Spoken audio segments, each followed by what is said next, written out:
You are listening to the Savage FINcast, episode 129. Oh, golly. Chicago. A criminal mastermind called Overlord held our city in his terrifying grip. Ordinary cops were losing the battle against Overlord's super freaks and mutants. Then, a miracle happened. When I found him, he had no memory of his past.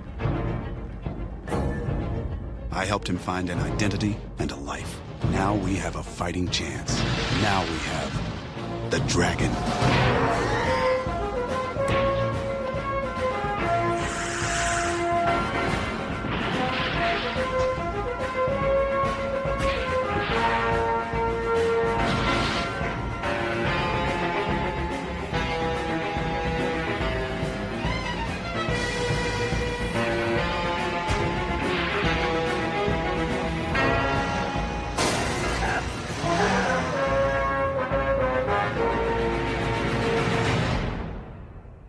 This is the Savage FINcast, the show that is reasonably sure Malcolm Dragon does not have scales. My name is Jim Purcell. I'm Craig Olson. And I'm Mark Welzer, returning again. It's always good to have you, Mark. Wait a minute. I feel like I'm in the Five Timers Club now. Hold on. What's this I'm seeing? Coming in hot.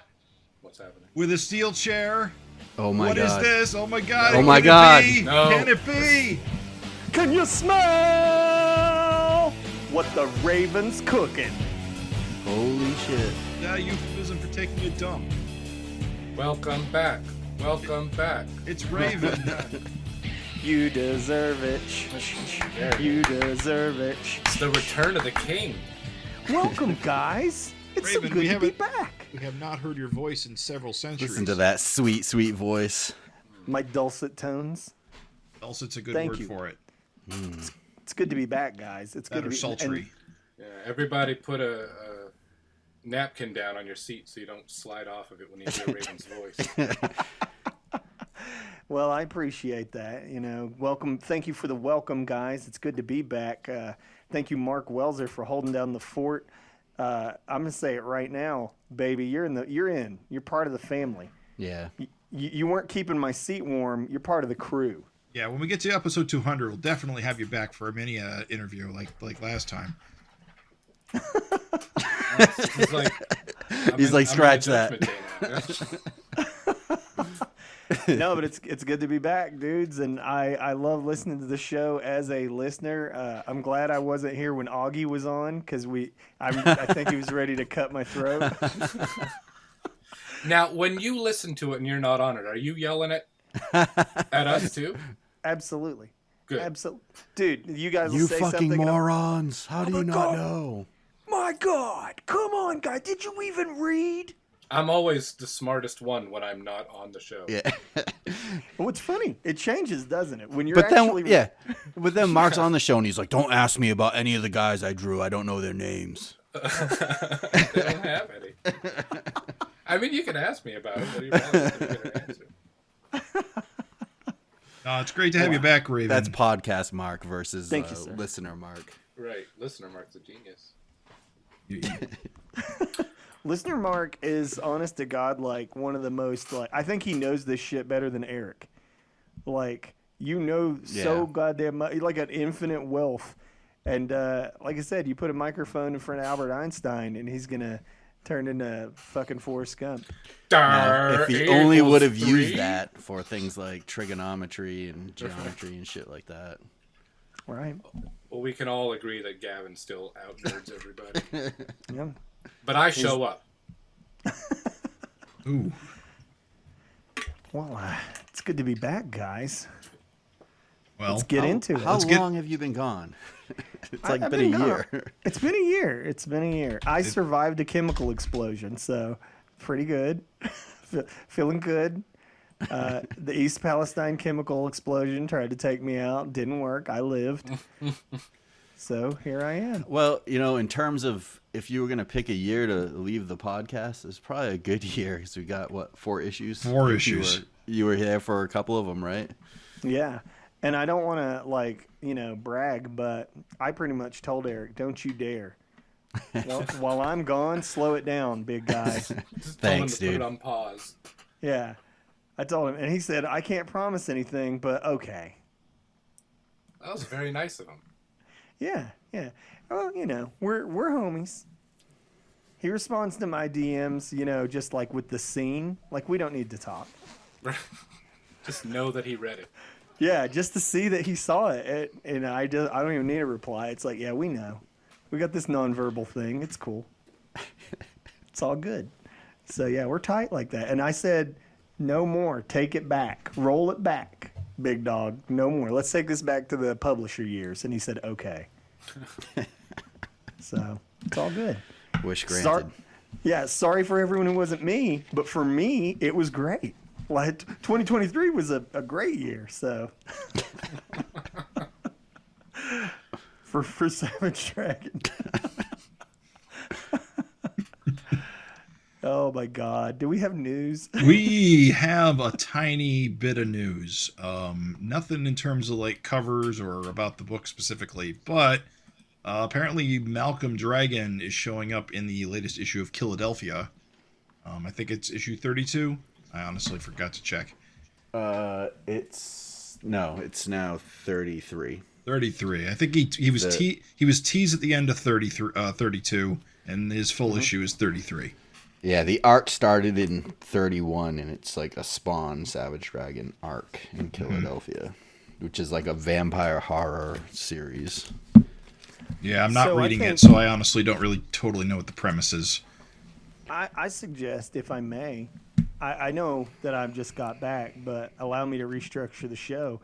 I think we should call this section Shilladelphia, because I think we have two people who did read that issue, don't we? I flipped through it. I also flipped through it counts. just to see the pictures. Still counts. Mark, I thought I heard you say you read it. I did read it, yeah. Why don't you fellas get into it on a very special episode of Shilladelphia? I want to start off and say that I really like the artwork. Okay. What do you like about it? If there was a famous 1990s Marvel comic artist you could compare it to, who would come to mind? Well, I feel like the name Mark Texeira jumps out at me. Am I pronouncing that name correctly? Texeira? I think yeah. Texeira? Who's Mark? Teixeira, however you want to say it with a little... Tex. It's M-Tex. M-Tex. I think it's Tex, right? I think he just signed it. It's just the English way to say it, but yeah, probably the Spanish or Portuguese way would be Teixeira. Well, all right. Sorry. Yeah, well, no. Okay. Whatever. I don't think you are. That's high praise. We all loved his art, so that's high praise. That's not said in jest. Like, and Art's I will great. say that Yeah.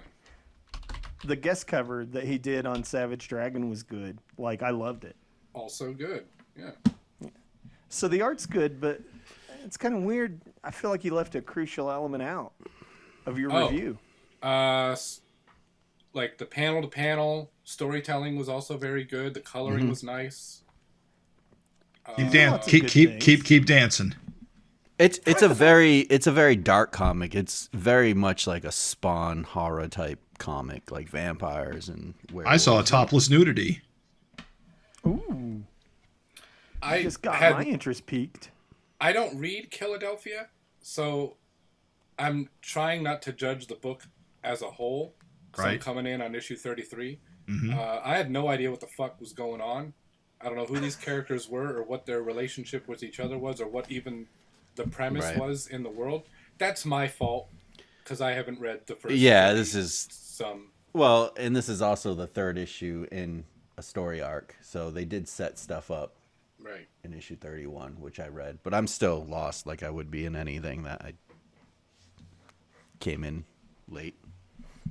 If anyone was longing for the days of when Malcolm was a cop, this your chance. This is Chicago cop era Malcolm, which is odd, very odd. It just feels like the author doesn't really know the source material that well. Right, we talked about, I guess, before the show started. I think he says, something about Malcolm commenting on something about his scales. Yeah, he having scales. And also, he doesn't really even sound like Malcolm, really, which is.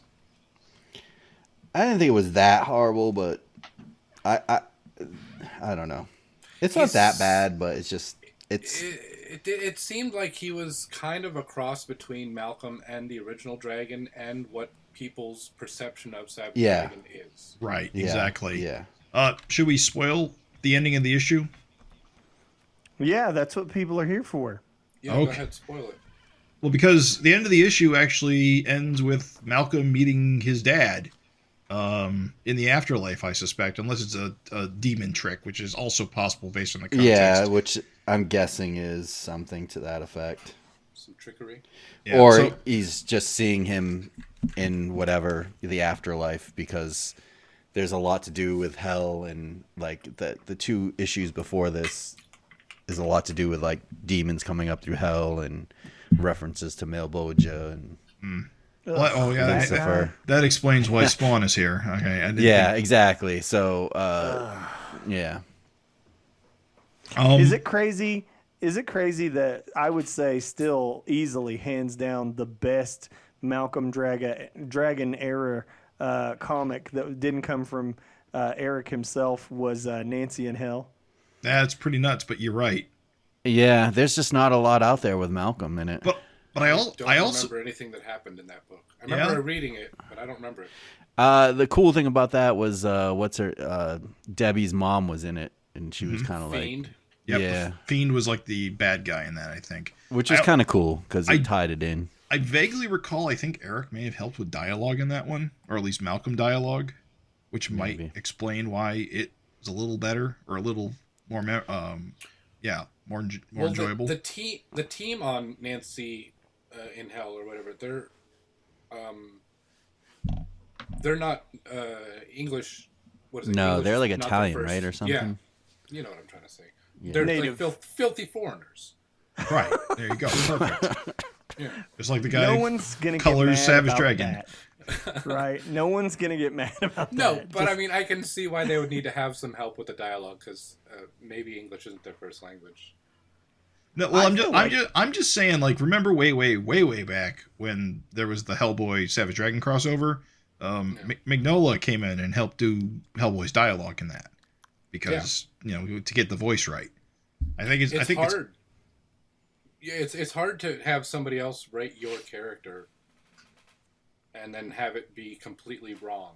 And I think there was a problem like that when Erik was doing Spawn with Todd too, and he would do the dialogue. Right. My characters don't talk like this. Right. Yeah. And then Todd would rewrite it, and it would sound wrong. And add captions. You got Malcolm being like, "Oh, geez, I really would like this Spawn NFT. Maybe Aunt, you could come by. It's like a digital physical toy. It's cool. Here comes Rutabaga Man, Bob." Maybe that was what was wrong with the dialogue. It's too Canadian. Too Canadian. Another filthy foreigner. Another filthy foreigner. We gotta close the borders, our northern borders, so that these people don't keep. This is what the show is now, Raven. This is what it's turned into. My first clue is when Craig praised Ted Nugent off the air. I was like, "Oh my god!" Now let's be fair. He praised the early music, which is different. Right. Yeah, absolutely. I don't want anyone to think that joke was that he likes that. Right. I'm now getting anthrax in the mail. It's and unfortunate. Then for 10 minutes, he was talking about how the vaccine doesn't work and how the whole thing was planned, and it was. Even I like some Erik Clapton songs, and it just can't be helped. So that's Killadelphia, guys. I was going to say, and this concludes a very special episode. Though Killadelphia.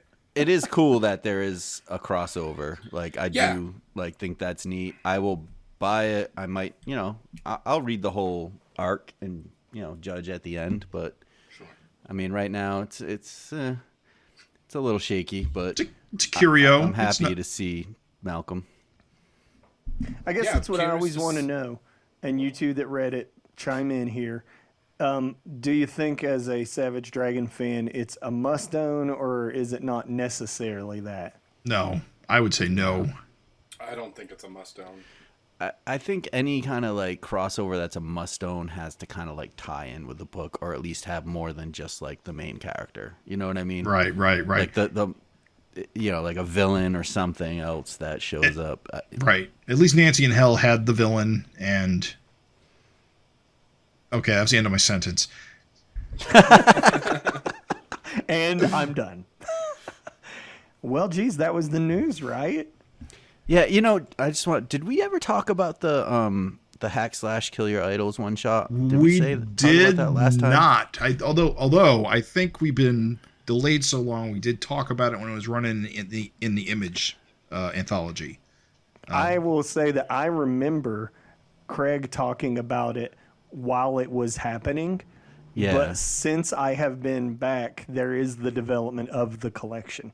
Right. Is that out, or is that just solicited? No, so that's coming out, I think, in April.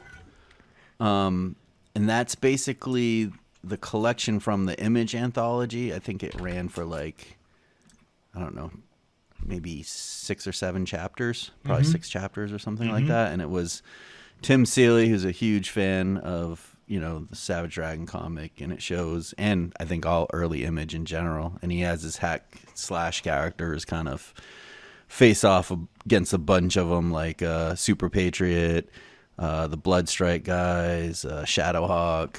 Basically, maybe somebody else. I think they're mostly like, it makes sense. I think they're all like undead, or could be considered as such, because they're all zombies. Not zombies. What am I saying? They're like resurrected or cyborgs. Right. I think that's which were all tied in the early 90s too. Yeah. Except for Cyber Shadowhawk. zombies. I don't know. I don't know what's going on with Shadowhawk on the cover. I think Shadowhawk's got some funky like resurrection stuff going on, but I don't know Shadowhawk well enough to be sure. Yeah. No one knows Shadowhawk. It's okay. Well, I'm looking forward to this because I never read that Image anthology, so it'll be nice to have that stuff in one. Yeah, it's the art's pretty cool too. It's good. Yeah, it is nice when they collect this stuff into like its own one shots. Like the Massiverse did the same thing for the story about what's his face. What's his name? Slide or something? I don't know. Something like that. The name is escaping me. They also did it for the Dutch series. Craig, aren't you a big Local Man fan? Yeah, I do enjoy Local Man. I'm enjoying Local Man as well. So that Tim Seeley guy, you could say he's definitely into that early 90s Image stuff, right? Oh, yeah. It's so cool. Like, he does that on there, and he also does kind of like the news that, not a letters page, but like a news page inside Local Man that kind of mimics the 90s look of Image. Yep. Nice. Well, that comic in particular, though, is very much referencing that era, like in its dual narrative. Yeah. Mm-hmm. He's like a washed-up hero that was like a 90s superhero. Yeah. Yeah. Cool. He was on a young blood-like team. Yes, Seeley has done a lot of good comics in the last... Actually, it's kind of weird. He's kind of blown up in the last 2 years. Like, I knew his name from Hack Slash, but I didn't really read any of his comics. And all of a sudden, there's like same. 5 I'm reading right in the last 2 years. Money Shot, ironically. I remember him from He-Man comics. He did some He-Man comics. And I think even back when there was the Classics line, he designed a character that they made a figure out of. Shit. Yeah, he's a huge He-Man He's a collector. big He-Man guy, yeah. I have like a big hardcover book that he put out through Dark Horse. It's like the art of He-Man, like all the old like packaging and stuff. It's pretty cool. Mm-hmm. But yeah, he's like a massive He-Man fan.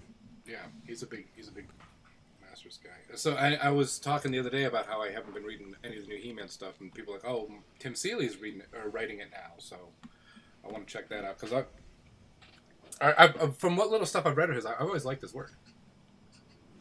This concludes our section, Tim Seeley. It was, yeah. No, that's good. It's good news. It's funny, little insider baseball listeners. We didn't have that article. Craig totally just pulled that out of his hat, like this just in. Oh, wait a minute, this just in. Exactly. Top of the hour. Tim Seeley's one-shots are being collected into a trade. Oh, yeah. Get it while it's hot. Super Patriots in it. I forgot. Seeley wrote that Core series that Corey Hampshire drew back in like the early aughts. Did Corey Hampshire draw that? I think it was. I think he's credited on it. Looks like he's the artist on that. Although, I think, was Seeley the writer or was he the... Oh, okay. If these credits are correct, he was actually the penciler.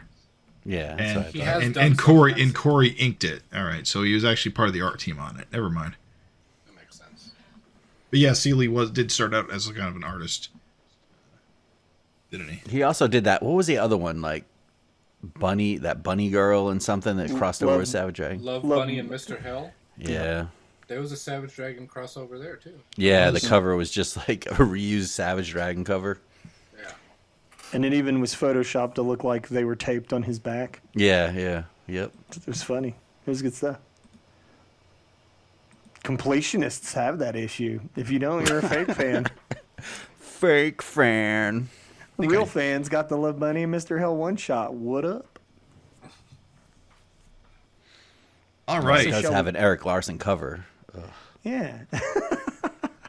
Shall we do some? I feel like we got some mail, didn't we? A little bit of mail. We got a email and we got a comment.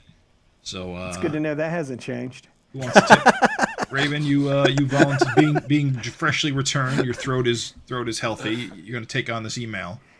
Yeah. You and your healthy throat. Yeah, I got a big one for you. You guys ready? You ready for a big one?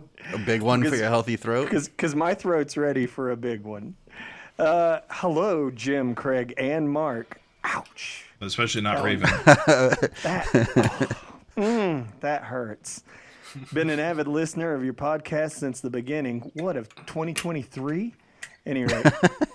Been an avid listener of your podcast since the beginning and reader of Savage Dragon since the 90s, and I wanted to weigh in on the FINteresting Conversation and the previous wedding issue. Hold up. Hold up. Sorry, I did not want to cut off the email, but I just thought of something. Raven, do you have an answer for our FINteresting Conversation before all the good ones get taken? He doesn't even remember. He's even listening now. You're putting him on the spot. What is it? Go ahead and bring me back up. Yeah. The question was, what Savage Dragon villain did you think was the most effective?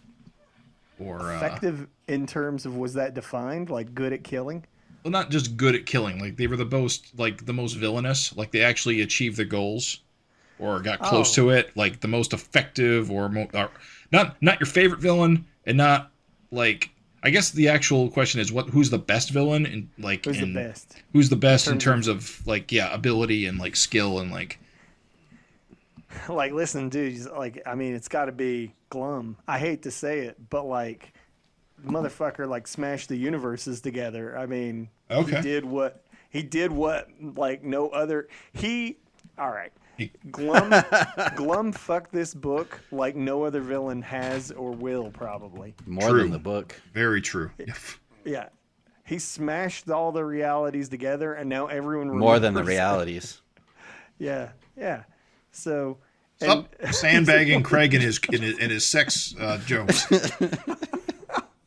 So yeah. No. Plus, he became truly despicable, I would say. I think a lot of villains, you kind of also Overlord's kind of cool, and Dart is completely psychotic, but it's Glum is truly despicable. He makes me borderline uncomfortable. He's a little bastard, and just when you think that turd's flushed, it pops back up. He won't stop coming back. All right, sorry for the interruption, emailer. Raven, you may now continue. Quite all right.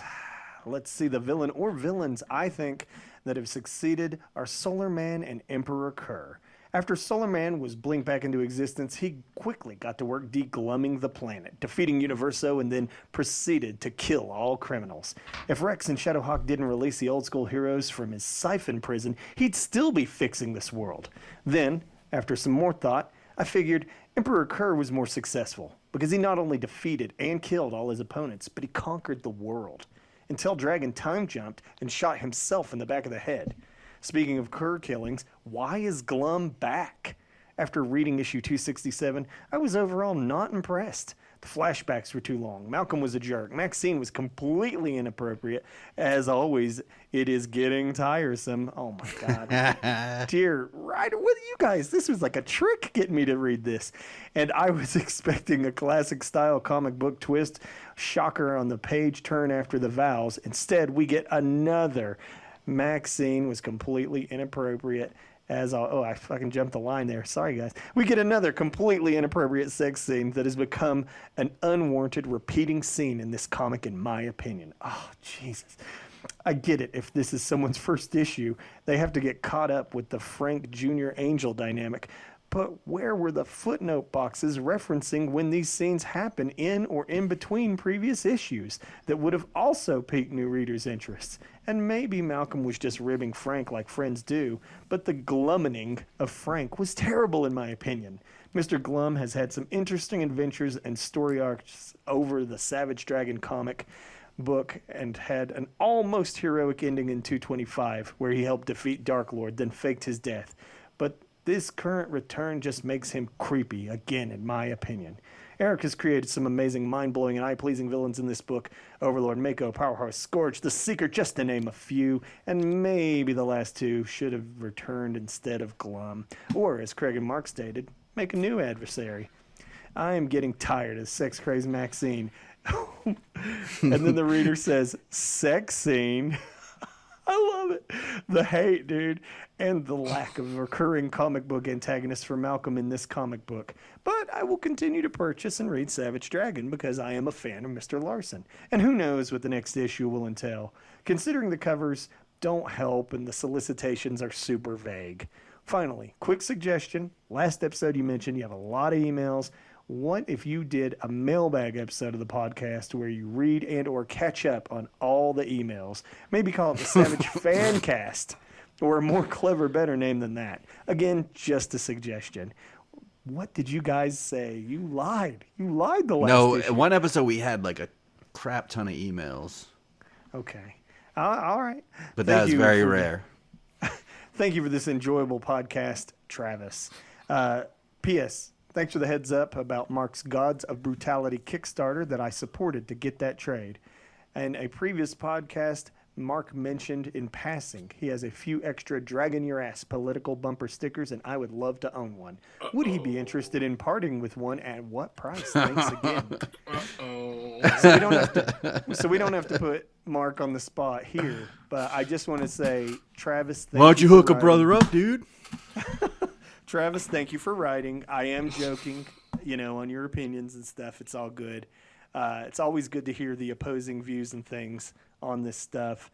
And this is a perfect place to say congratulations to Mark Welzer on his Gods of Brutality Kickstarter.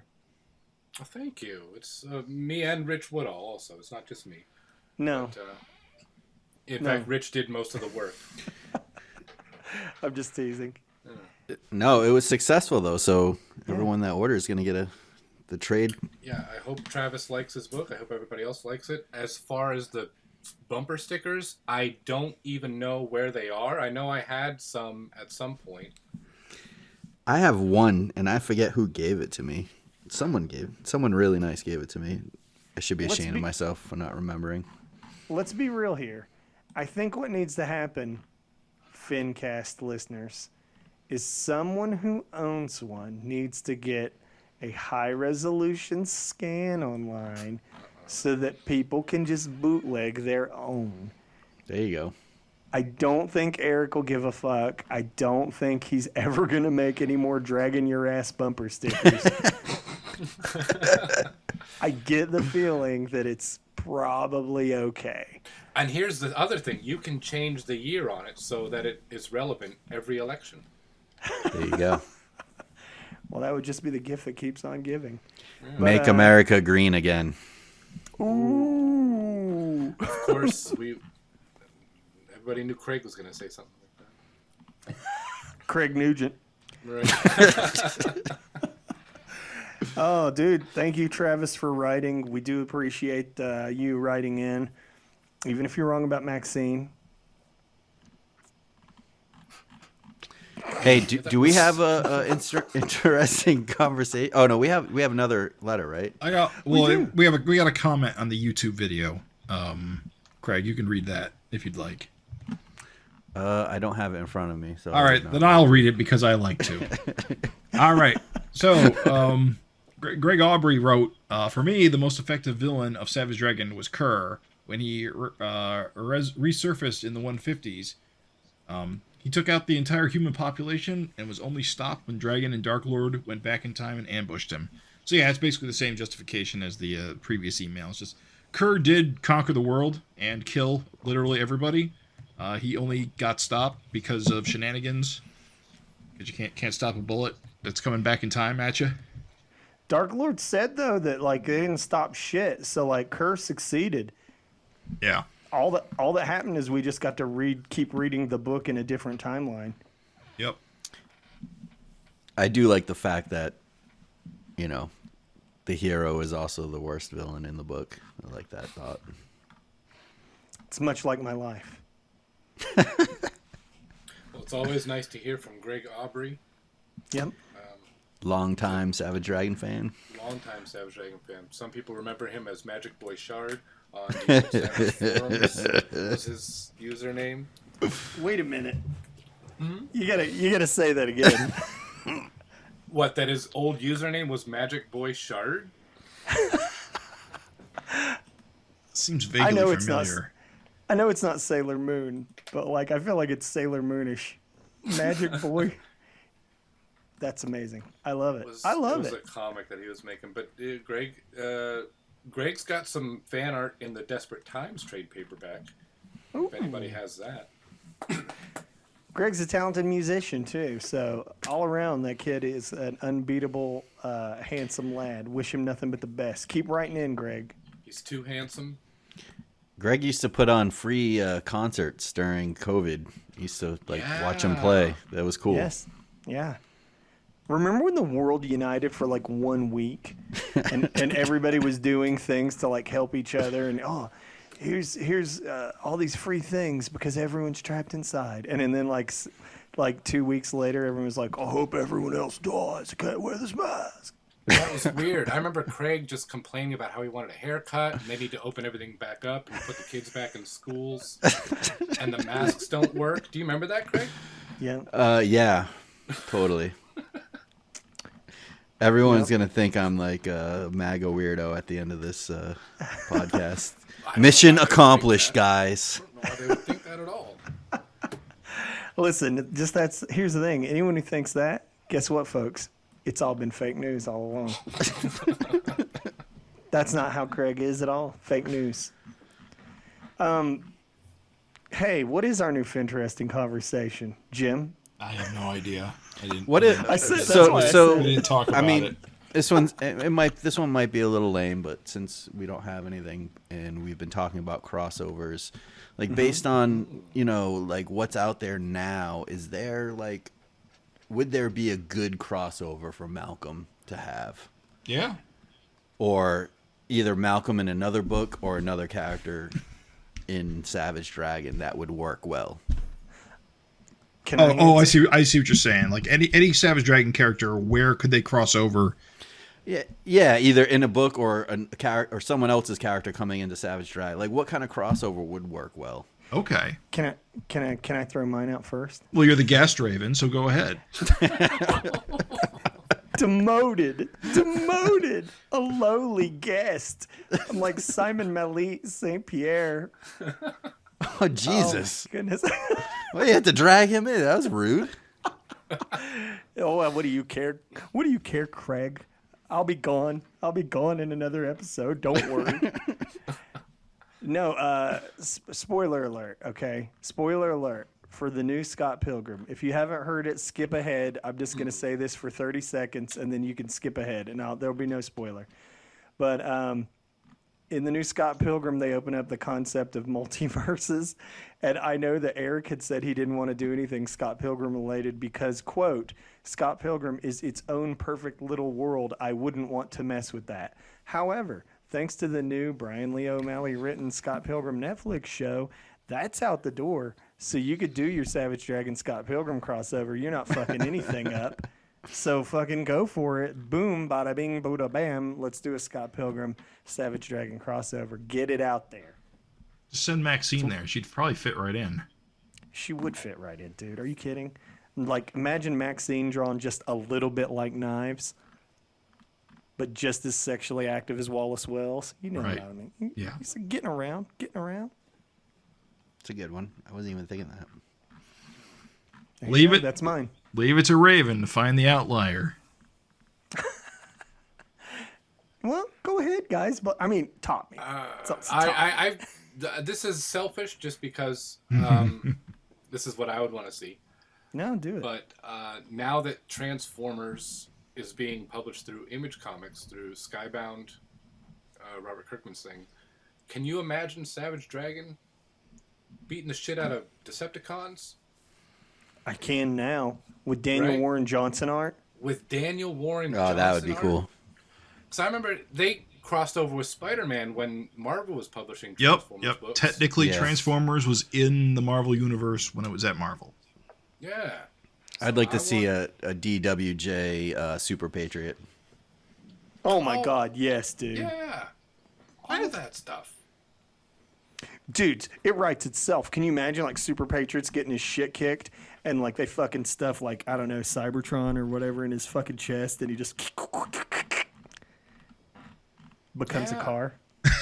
No, Super Patriot fits in perfectly. It's great. It's great, dude. Yeah, good one, Mark. I'd fucking Gears loses an arm and now Super Patriot's his arm now. I love it. Then Super Patriot rips his head off like one of the headmasters. All right, let's not get ridiculous. All right, sorry. Yeah, again, a little too excited. Raven, settle down. It's not that kind of show anymore. Guest Raven. Things have changed. We keep it realistic, huh? We have to go over the rules. Yeah, We don't get loud on this show. all right. And try to keep your cursing to a minimum. Oh no. No sexual talk. So I shouldn't say pussy fart. And no mocking the listener letters. What? What happened? I feel like they retconned my reality. All right. What do you got, about Jim? Craig and Jim, do you guys? Yeah. So I've been thinking about it while you guys were talking, and I'll be honest, I'm kind of drawing a blank. The only one I can even think of is to have Malcolm and Miles Morales meet. Ugh. I know, Raven, I know. Feisty Raven. But it's I know how it would read. Come They on, wouldn't do man. it. They wouldn't do anything. No, listen. Can I just say that I think it would be awesome too, but I feel like they would. If it's handled by Erik, it'll be great. You felt like it would be awesome too, but you just went ugh. He just knows that Marvel would not allow anything daring to happen. That's it. Thank you, Jim. Yeah. Jim literally just said that was what the ugh was. Is Marvel wouldn't allow anything daring to happen. There'll be no threesome with Miles, unfortunately. Him and Gwenpool and not Gwenpool. Well, maybe Gwenpool. She's a Gwen too. Yeah, bring her in. Why not, right? The two Gwens. There's Spider-Gwen and Gwenpool and Miles. And then like Maxine's filming. Let's make this. Let's make The this. only benefit from teaming up with Miles Morales is it would maybe get more eyes on Savage Dragon. Yeah. Let's be real. They would see like Angel in this issue and just nope out. See, my other thought was maybe having Malcolm show up in the Massive Verse, like with Radiant Black and Rogue Sun. But the thing is, that part of the Image universe, I don't know how well it meshes with like the other superhero stuff. You'd think it would mesh easily, but honestly, at this point, it's kind of been its own corner for so long. I don't even know if they acknowledge other superheroes except for that one reference in Radiant Black. Well, you could always have them visit the Savage Dragon book and do like Erik does. It's just kind of like an alternate reality, you know? Yeah. The character like Invincible would show up in Savage Dragon, and it doesn't really mean that it had to happen in their book. Yeah, I don't know. I usually come up with like, I always am thinking about crossovers and stuff, but for some reason I'm just kind of blanking right now on like who would be like a really good fit. So I'm really failing this That's one. because you want to say Judge Dredd. Well, here's the thing. Judge Dredd's another character that is kind of iffy when it... See, with Judge Dredd, I would want him to cross over with Captain America. That's my dream Judge Dredd crossover. Honestly, is a Captain America Judge Dredd comic. I did have a fan plot for Dragon and Dread, but honestly, it's a pretty basic one. It's pretty much he's a freak, and so Dread's gotta kill the mutant. It's not much of a story. I'll be honest. It was much better when I did the amalgam of Judge Dragon for that one. Well, maybe Malcolm would just become a judge since he loves being a cop so much. He does apparently love being a cop so much. Yeah. It's his defining trait, Malcolm Dragon. Easily what you would say. And listen, I just want to say this real quick. Jim, it's your pick. So in your version, is Erik handling the book or is Marvel? Because that makes all the difference. It does, and yes, I would rather, of course. I mean, it's Erik, and he has Spider-Man experience, so who else? I don't think Eric's done Miles Morales, has he? He has not. He didn't. No, he has not. So it would be a win for both fans because you'd have this legendary Spider-Man artist doing the hot new Spider-Man, and you would have Savage Dragon fans getting, their, oh my gosh, he crossed over with the big character. He's doing Spider-Man again, yeah. Yeah. So it'd be win-win. I mean, here's the thing: is if Eric's doing it, I'm into it. Oh, yeah. Has Erik ever drawn him as a convention sketch or anything? Has anyone? I don't think so. I've never seen Not it. that I remember. I can't think of one that I've seen. Wait a minute. Hold on. You know what? I'm an idiot. I shouldn't have said Miles Morales. I should have said Static Shock. That's a good one. I think Jim's had like 6 guesses now. Yeah, sorry. I do this all the time. You fucking cheater. I take everybody else's. All right, Craig, before I take them all, who's yours? This is kind of an easy one, but since I'm reading it and I like it, I think Local Man would be a perfect fit. It could be he teamed up with the original Dragon and now he's teaming up with the Sun. Well, it was mentioned in that I believe Dragon was mentioned in that Local Man Gold one shot. Oh, really? Yeah, I'm pretty sure I know that I forgot that seemed like that was solicited so long ago. I totally forgot about that. You forgot about it? You really need to read it. It came out already? Oh, it's out. It's been out. It's 2 issues ago.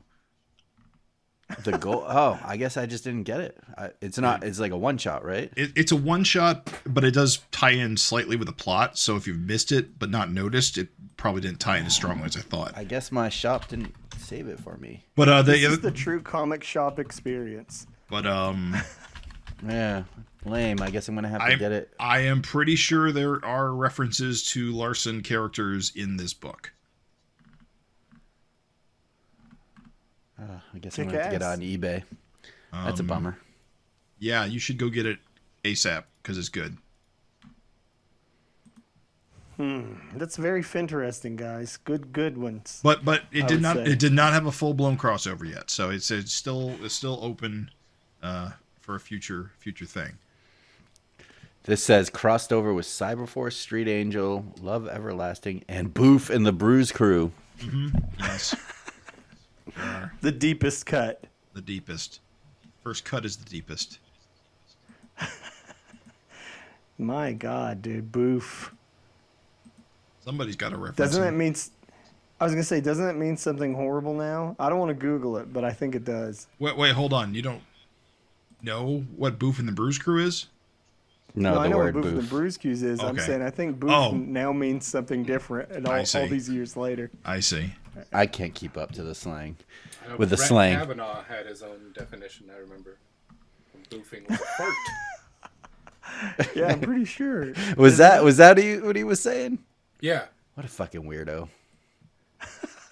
Don't act like you don't remember everything that Brett Kavanaugh said, Craig. I'm not saying you're a weirdo. I'm saying he's a weirdo.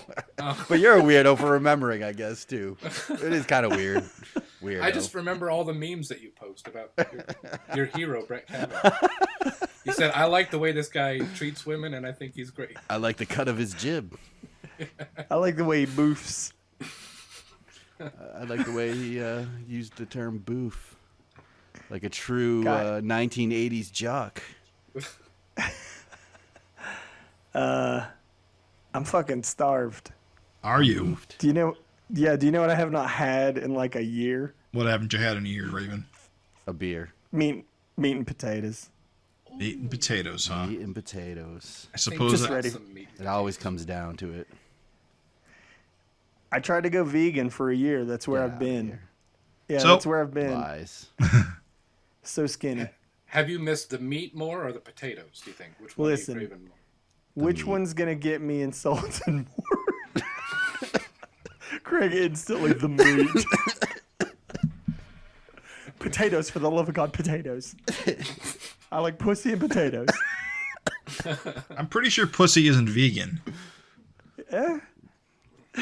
Depends. No, I don't think I've ever asked that question before. Now I'm thinking about it. It raises some ethical questions. Is pussy vegan? Yeah. Don't harm that animal. That's the animal you need to treat the best. Savage FINcast, sex scene fans, here to help you through your commute or wherever you're listening to us, bathroom break, whatever. Well, speaking of sex scene, how do you guys feel about being bamboozled? This one you don't dare miss. This cover fooled us all. Every single person. Yeah. It did. Were you fooled? Oh, absolutely. Who I was? mean, how could you who not else be? would it be? I was bamboozled. 100% hoodwinked, even. And the book even calls us out on it, too. Because Maxine hasn't worn this in years. Yeah, he really rubbed it in your face. I liked it. Well, I guess we can discuss it later when you figured out that Maxine wasn't the one on the cover. Right.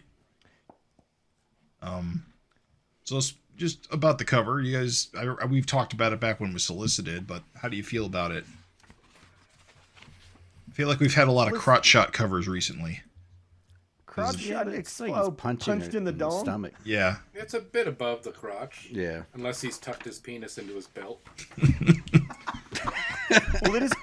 Hold on, it is canonically quite large. Yeah. So, canonically, it could happen. Canonically. I mean, he's got scales. Maybe it's retractable. It's his lipstick. Yeah. The biology of Krylin is a mystery. We have never seen it, so who knows? So, like, question for you, font fans. How do you think that Mr. Morelli meant for us to read this one you don't dare miss? Is it like, this one you don't dare miss? I actually don't usually think about it in that way. This one miss, you don't dare. Has Erik changed his signature? I mean, it looks Nah, fatter, not like he used a Sharpie, but no. It's like Erik Lazo. Erik Larsen. Well, the S is very exaggerated. It's like a big J. So since I've been gone, he's gone back to paper, right? I believe so, yes. There you I go. think this one was done on paper. Maybe even twice up, I think he's doing again. This is twice up. I think last issue he actually went back to paper, I believe, because that one didn't have as many photo references.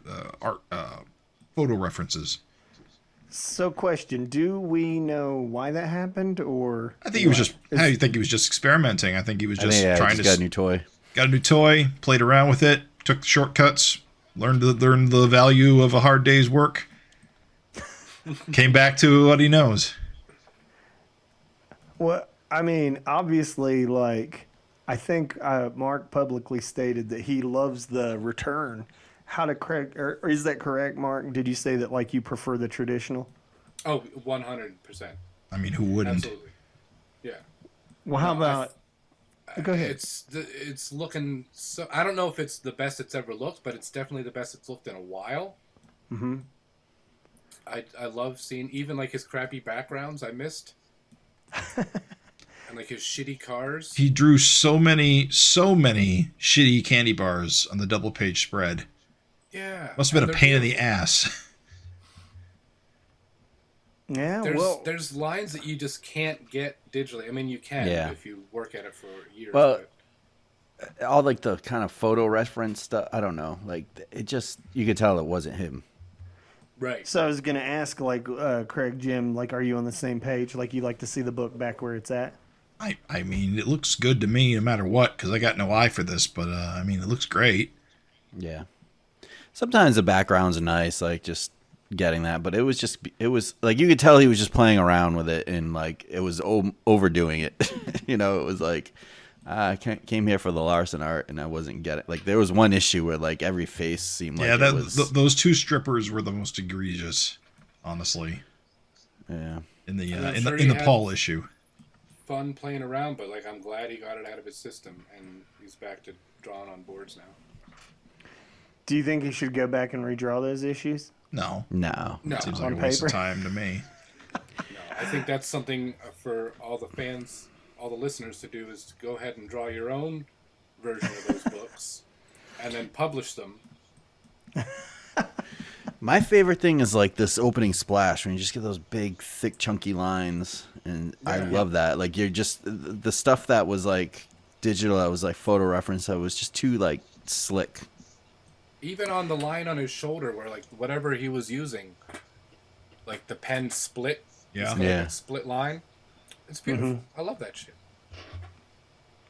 Agreed. I just wanted to have a little conversation about it since when I left, it was Digital City. Yeah. And I thought that was the direction the book was going, and now here we are, and I was like, oh, well, let's talk about it. It's so full of energy that, like the signs in the back that are obviously using like a computer font for candy and cashier, those look out of place now.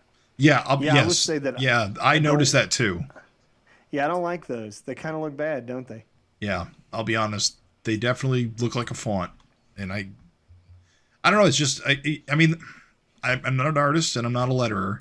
Surely there was a way to like fade them up or dirty them up to make them like look more like art than a font. Not they're just too clean. Pasted in. Yeah, they're a little clean. Fade them a bit. It doesn't bother me that much, honestly. No.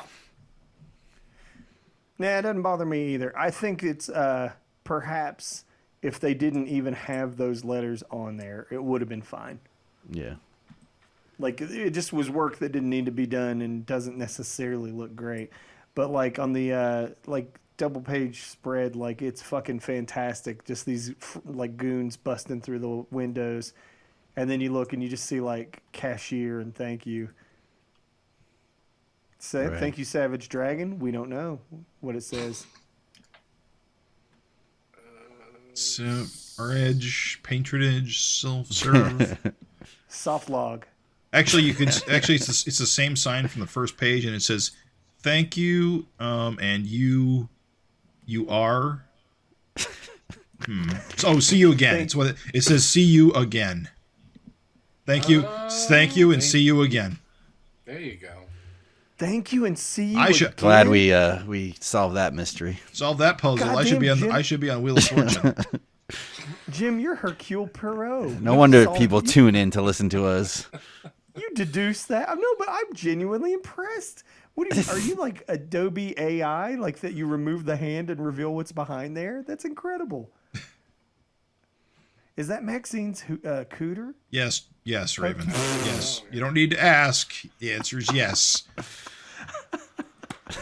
No pants. No pants. Yeah, she is going out wearing just a shirt and Angel's jacket. Oh yeah, that's right. It is Angel's jacket. Yeah. She stole an Angel's jacket. A shirt with no bra. She is displaying her conquests. Boots,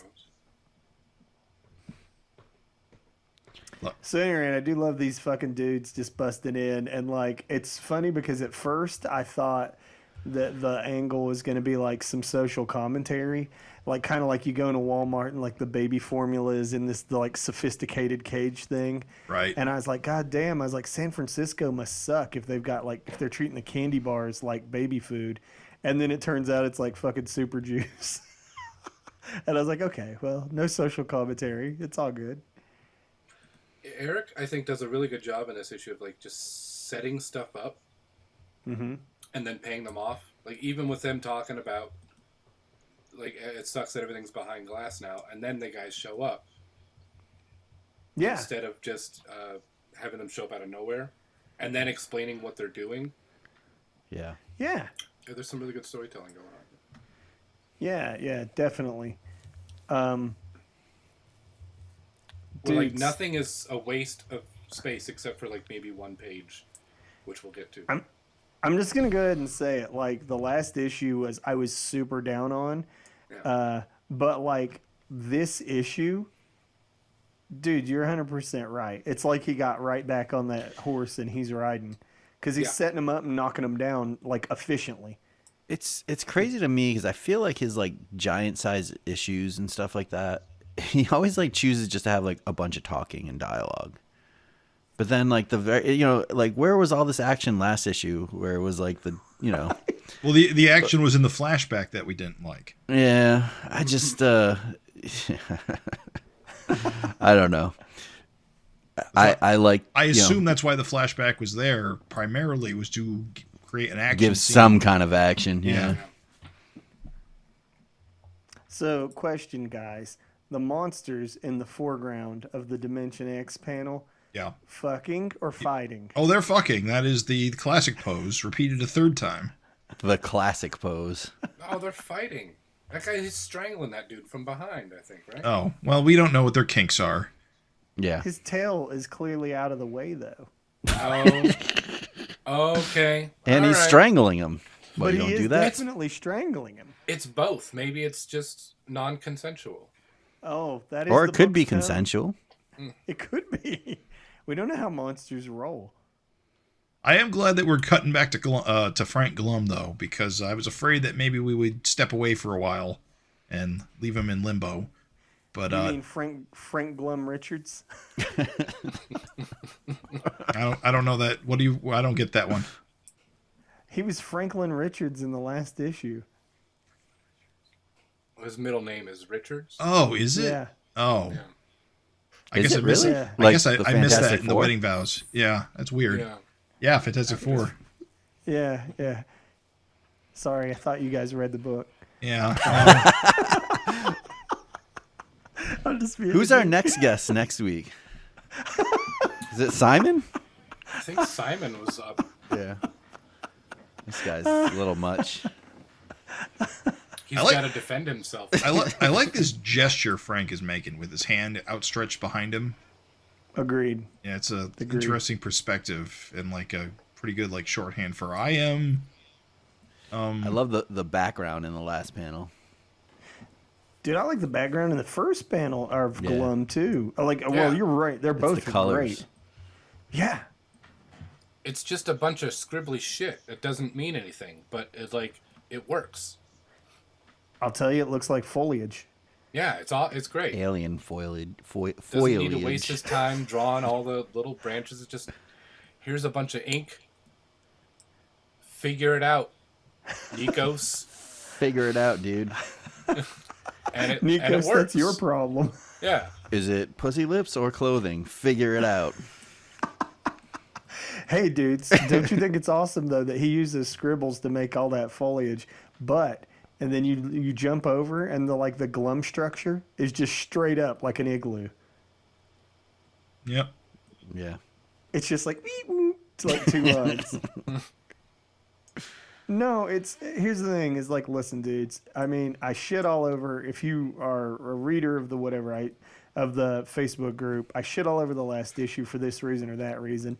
I'm not joking when I say I feel like this is Erik's return to form, dude. Like, here he is, master cartooning his ass off through this. Like Mark said, it's just a bunch of scribbly nonsense, but it fucking works. Yeah. I think if he was doing it digitally, he probably would have been tempted to make it look a bit more rendered. Although that last panel is digital, isn't it?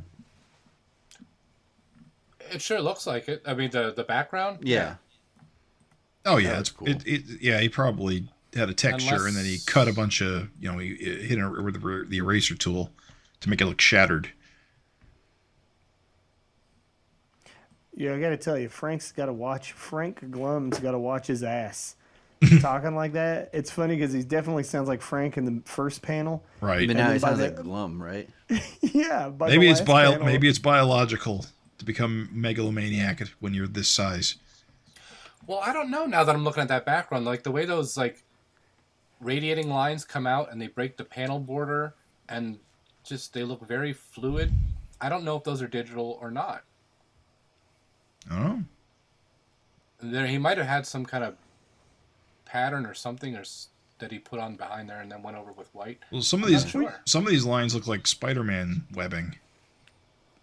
A little bit with the little straight line with the curled line around it. Yeah. Maybe it's like foil or something that I don't know. Who knows? Like he masked off Glum and just put a bunch of texture in there? Yeah, maybe. It would have been easier to do it digitally, but yeah, it's hard to sell.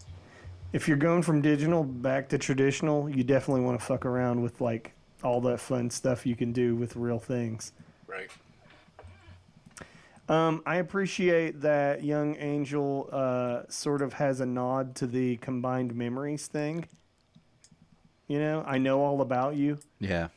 Yeah, it's nice. But I don't know if she would, right? Did people have the memories in Dimension X? I forget how that worked. I don't recall.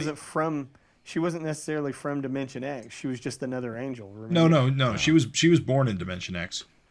This angel? Yeah, listen, I'll remind you of what happened. So, Glum took over Dark Lord's.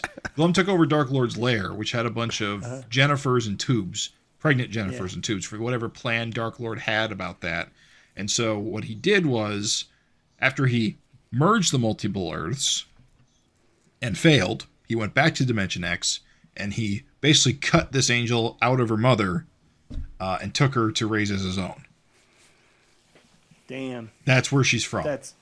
So do you think that, like, how does she know all about Frank Darling? I think Glum just taught her that because it was just to help cover up his exit. And Glum probably just never shuts up. Also never shuts up about Angel. That's also true. Yeah. He is obsessed. Fair. He probably told her his entire plan because he had no one else to talk to. Fair. And now we get to have the uncomfortable conversation. Have it. About, is Savage Dragon porn now?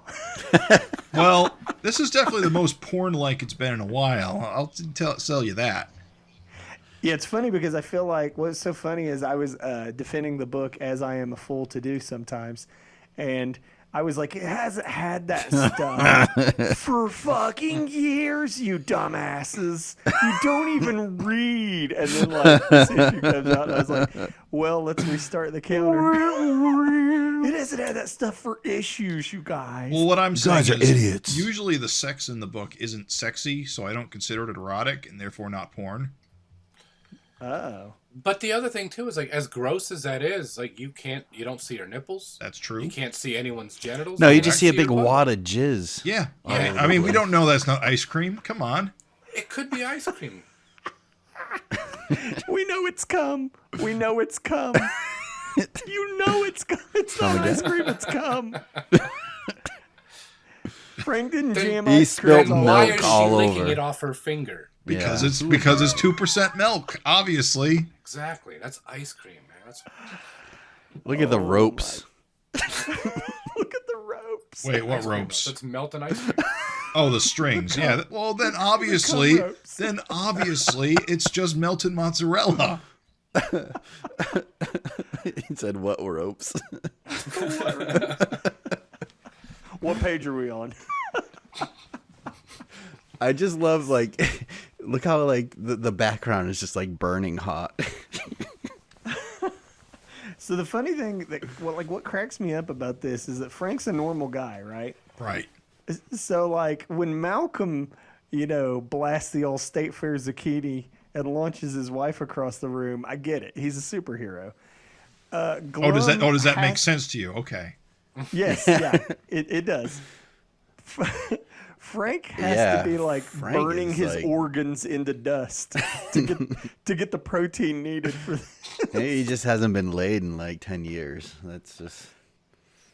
He's got a daughter, so probably not 10 years. He's drinking some kind of like shake some kind of protein shake to generate that. Maybe there was just something that happened when their minds switched that altered his biology. Wait a minute, I've got it. Their minds and testicles switched. Of course.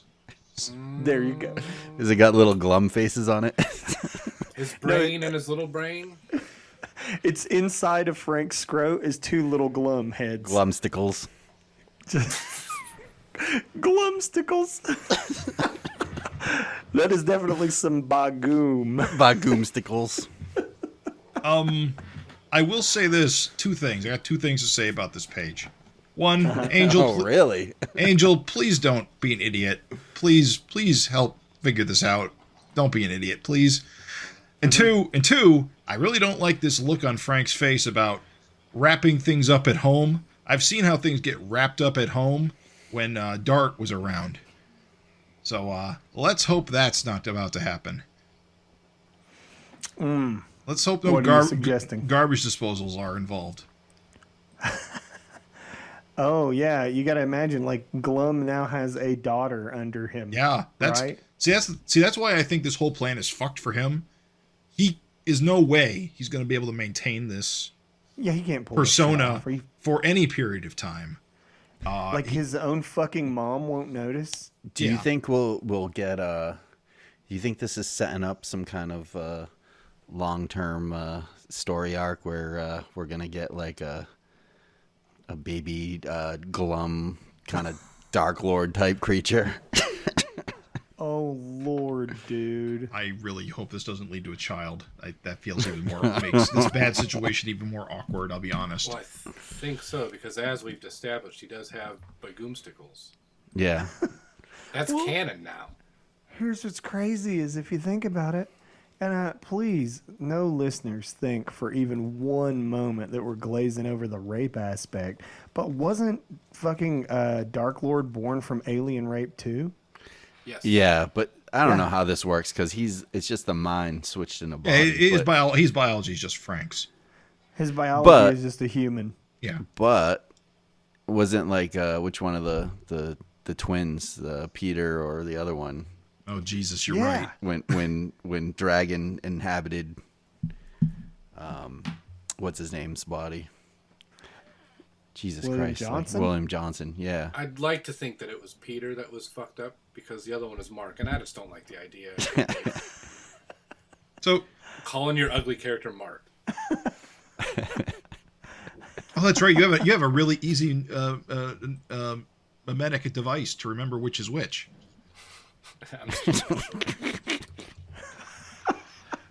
Mark's the ugly one, like me. You don't look like that.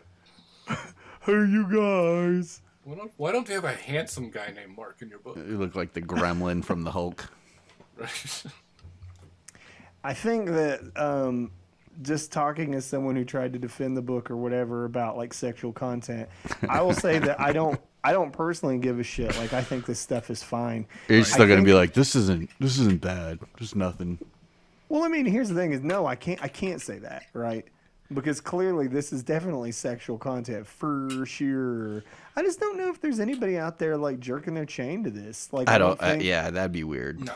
And to me, that's the definition of like pornography. Is it's right. Like, is this sexual content? Oh, fucking A. Of course it is. Is this pornography? I don't think anybody's looking at this and be like, oh yeah. Well, that's kind of the argument I've always made: is it not being porn because it's not erotic? It's just shock value. Yeah, I mean, it was more pornographic, like back with like Rapture in the Shower or like what do you guys think? Alex getting done from behind, that sort of stuff. What do you think? I think it's like when you see a comedy, like a raunchy comedy movie, right? Yes. And then all of a sudden, like some guy's like limp dick just shows up in the frame. It's like it's nudity. Wait, which raunchy comedies are you watching? I feel like this was in maybe Walk Hard, the Dewey Cox movie. I don't know. There was some movie. I think you saw the other version. Big old close up, or like the Bruno movie. Yeah. Like it's nobody's turned on by it. Right. Yeah. It's played for laughs. And Yeah. What do you think? Question. Okay. Follow-up question. What do you guys think Ed Piskor said when Jim Rugg showed him this panel? I'll be honest, I don't listen to them enough to know what they would say. Is that what happened? He showed him that panel? No, I'm saying like, you know how Jim's been trying to push the book lately? Yeah. Has he? Like, what do you I mean, they did a video about like an issue from 3 years ago. One. Yeah, no, but they did another one. Did they? So I'm just feel like Jim and Ed are gonna see this. Do you think like Ed was like, oh my god, man, he's really pushing the envelope here. Wow. Yeah. I have no idea. I really don't understand his personality. All right. Did they review another one? When did they review another recently. one? They did the cartoon, like the Sunday Funny. That's what I'm saying. They did a whole episode of that, but that issue is ancient at this point. Did they do one after that? They did one right before that. They did when they moved to San Francisco. Okay. Yeah. They did a video on Amalgam Comics, and the thumbnail says they didn't like it, so I don't think their opinions matter much. Well, there you go. They did an issue when they went to San Francisco, like 266. Yeah. Yeah, I didn't know that. The thumbnail said it's time to start reading Savage Dragon again. Did they like it? I don't listen. I'm not a fan. I think so. Yeah. I'm just too busy. I didn't get a chance to listen, but I don't listen to all of them. I'll listen to the Savage Dragon ones. I didn't know they did one. Okay. It was 2 months ago, that one. That's why I missed it, because it was actually back when the issue. Actually, it wasn't when the issue came out. It was 2 months ago. But they did do it. They did cover it. So I will check it out later just to see what they say. It would be nice to get more coverage. I mean, they do have a lot of listeners or watchers. Yeah. The kayfabe effect. Yeah. The kayfabe effect. Yeah. They recently they recently disowned their Facebook fan group. So really? Yeah, because I think they did it because they had to distance themselves because the group organizes a lot of like bootleg comics, and they legally can't really back any of that or talk about. I knew that was gonna backfire. Oh, I could tell too. Yes. But what did they say? They just were like, "Oh, that's yeah. We don't do that. We don't go there anymore." I mean, they basically have never been part of the group. Hey guys, Jim Rugg chimes in once in a while, doesn't he? I don't recall. I never. Do you think that was part of that grand design to like get rid of the fans? I'll be honest. This would be like the third fan community that got excised by the creator that was involved. So I've done this all before. I would like to just put it out right now. I know recently in this episode, I told listeners to go back and redraw Savage Dragon. And I just want to say that has nothing to do with me. And I don't know anything about it. And that's not me. So Craig, that was Handsome Mark, right? That's an unofficial. That's some unofficial shit. So do any of you guys remember PvP Comics, the webcomic by Scott Kurtz? Yeah. So back in the early 2000s, I was part of his forum, his message board group, and sometime around like 2006 or 2008, he got really annoyed we didn't talk about the comic enough. We basically talked about literally everything else, and so he just cut us loose. I'm out of here. We became our own message board, and we still exist to this day. We've literally outlived his comic. What is the name of the message board? It's called Forumopolis, but it's unlisted right now. We had some spam problems. It's called No Players versus No Players. Yeah. Well, it's basically now it's just an online community, and it just kind of exists upon itself with no topic of conversation. And where's Scott Kurtz now? Probably naked in a Wendy's bathroom. Does he still do any comics? What does he do now? He stopped making the comic a few years ago, and he's been working full time on I think some sort of other writing project. Basically, so it happens. All cartoonists just quit and become writers. That seems like kind of a bitchy thing to do, though. Eh. You're not talking about my comic enough. I'm out of here. I mean, I can understand from his perspective that, like, he's got shit to do. He doesn't want to waste his time coming to this message board where you're talking about, like, a bunch of stuff that he doesn't care about. Right. Yeah, but why does he have to? I mean, it's because it's attached to your brand, and if you don't really know what's going on, they could, like, blow back on you. Yeah, all right. I see that. But we were a good group, and it was a good group, and he was wrong to get rid of us.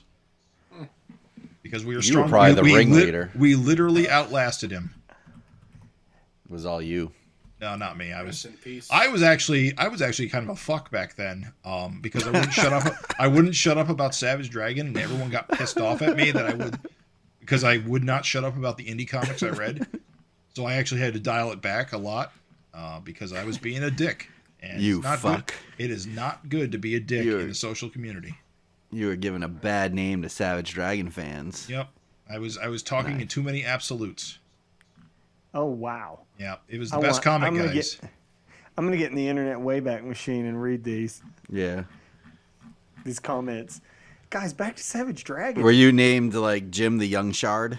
I was and am the adventurer. The Young Shard boy? Magic Jim Shard. Nope. I Question, have a guys. good name. I'm taking it back. I'm taking it back to Savage Dragon before the listeners revolt. Question. Do you love or hate Super Juice? I like it. I actually think it's a really good idea. To just create a low-level super threat that is actually pretty different than anything we've seen before in the comic. What? It's just good because anybody can have it. But you think it's different than what we've seen in the comic? I mean, we haven't really had like a superhuman drug problem. What? I think was it Freak Out and like Ugly's Unlimited like all about Freak that? Out gets rid of it. Freak Out is how you get rid of superpowers. Well, how did like the Ugly's Unlimited form? I think they just mutated themselves in the radiation in the danger zone. At least I thought that's what they did. Also, Belco Chemicals poisoned the water in Chicago. Right. Yeah, that was right. it. So that was a poisoning. That was kind of a random thing. Here we have a drug that someone who wants superpowers can just take it. I guess it's on the streets. We've had like the streets. creator giving powers. We've had different forms. It's not a drug. It's not as interesting visually as like the creator giving powers, but the fact that literally any person can just become superhuman is pretty freaking dangerous as a threat. It's decentralized. Presumably, we might go after whoever's like producing or distributing. Hopefully, as like a plot line, and it doesn't just go away. But that's exactly what the creator was doing. He was just giving like abilities to like anyone who wanted it. My problem with it is like it's just giving people like super strength. Right. And I wish it was like a little bit more randomized and. Well, I think like you said, like visually interesting. I think what's interesting about it is it kind of feels realistic, which is. Sure. I think that's kind of where my interest lies, in that this feels like a fentanyl sort of commentary. Yeah. So I got your back, Jim. I'm gonna defend it. Don't worry, Jimmy. I got your back. I also like it. I think it's like freak in. Right. I think it's like instead of a thing that takes away your powers, it gives any average Joe Schmo an ability. I will agree with Craig that I think it should have been like mixed up, like different powers potentially. But hey, this is the first issue we've seen it in. Maybe it is. I think that when you do something like this, here's what's cool about this is that, again, I was criticizing the last issue for not doing enough. This throws in an element that doesn't give you all the answers up front. So instantly now, where our minds are given a new tool to sort of question and wonder, like, okay, we see that the cops say it burns up humans when they use it. But, like, what happens if someone superpowered takes it? Right. Also, who's making it? Right. Also, who's making it? It poses it's a thing that's cool because, and this has been missing from the book for far too long, it is a thing that poses questions and potentially creates threads. And, oh, baby, haven't we been missing that? Yeah, I agree. You have to assume tracking down the threat here is like the first mission of the SOS, the new SOS. At least I would assume so. So they say it's a problem. Is Malcolm like a member of the SOS now? Like where he's like? I think he's settled. I think he's just settling in. I think this just happened to happen where he happened to be there.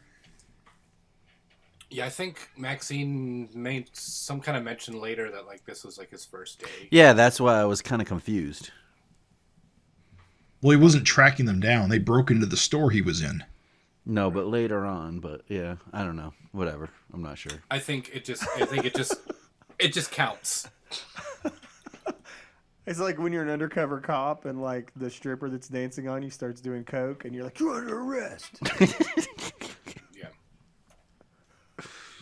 Freeze. Freeze, fun bags. You're under arrest. You're making my scales itchy.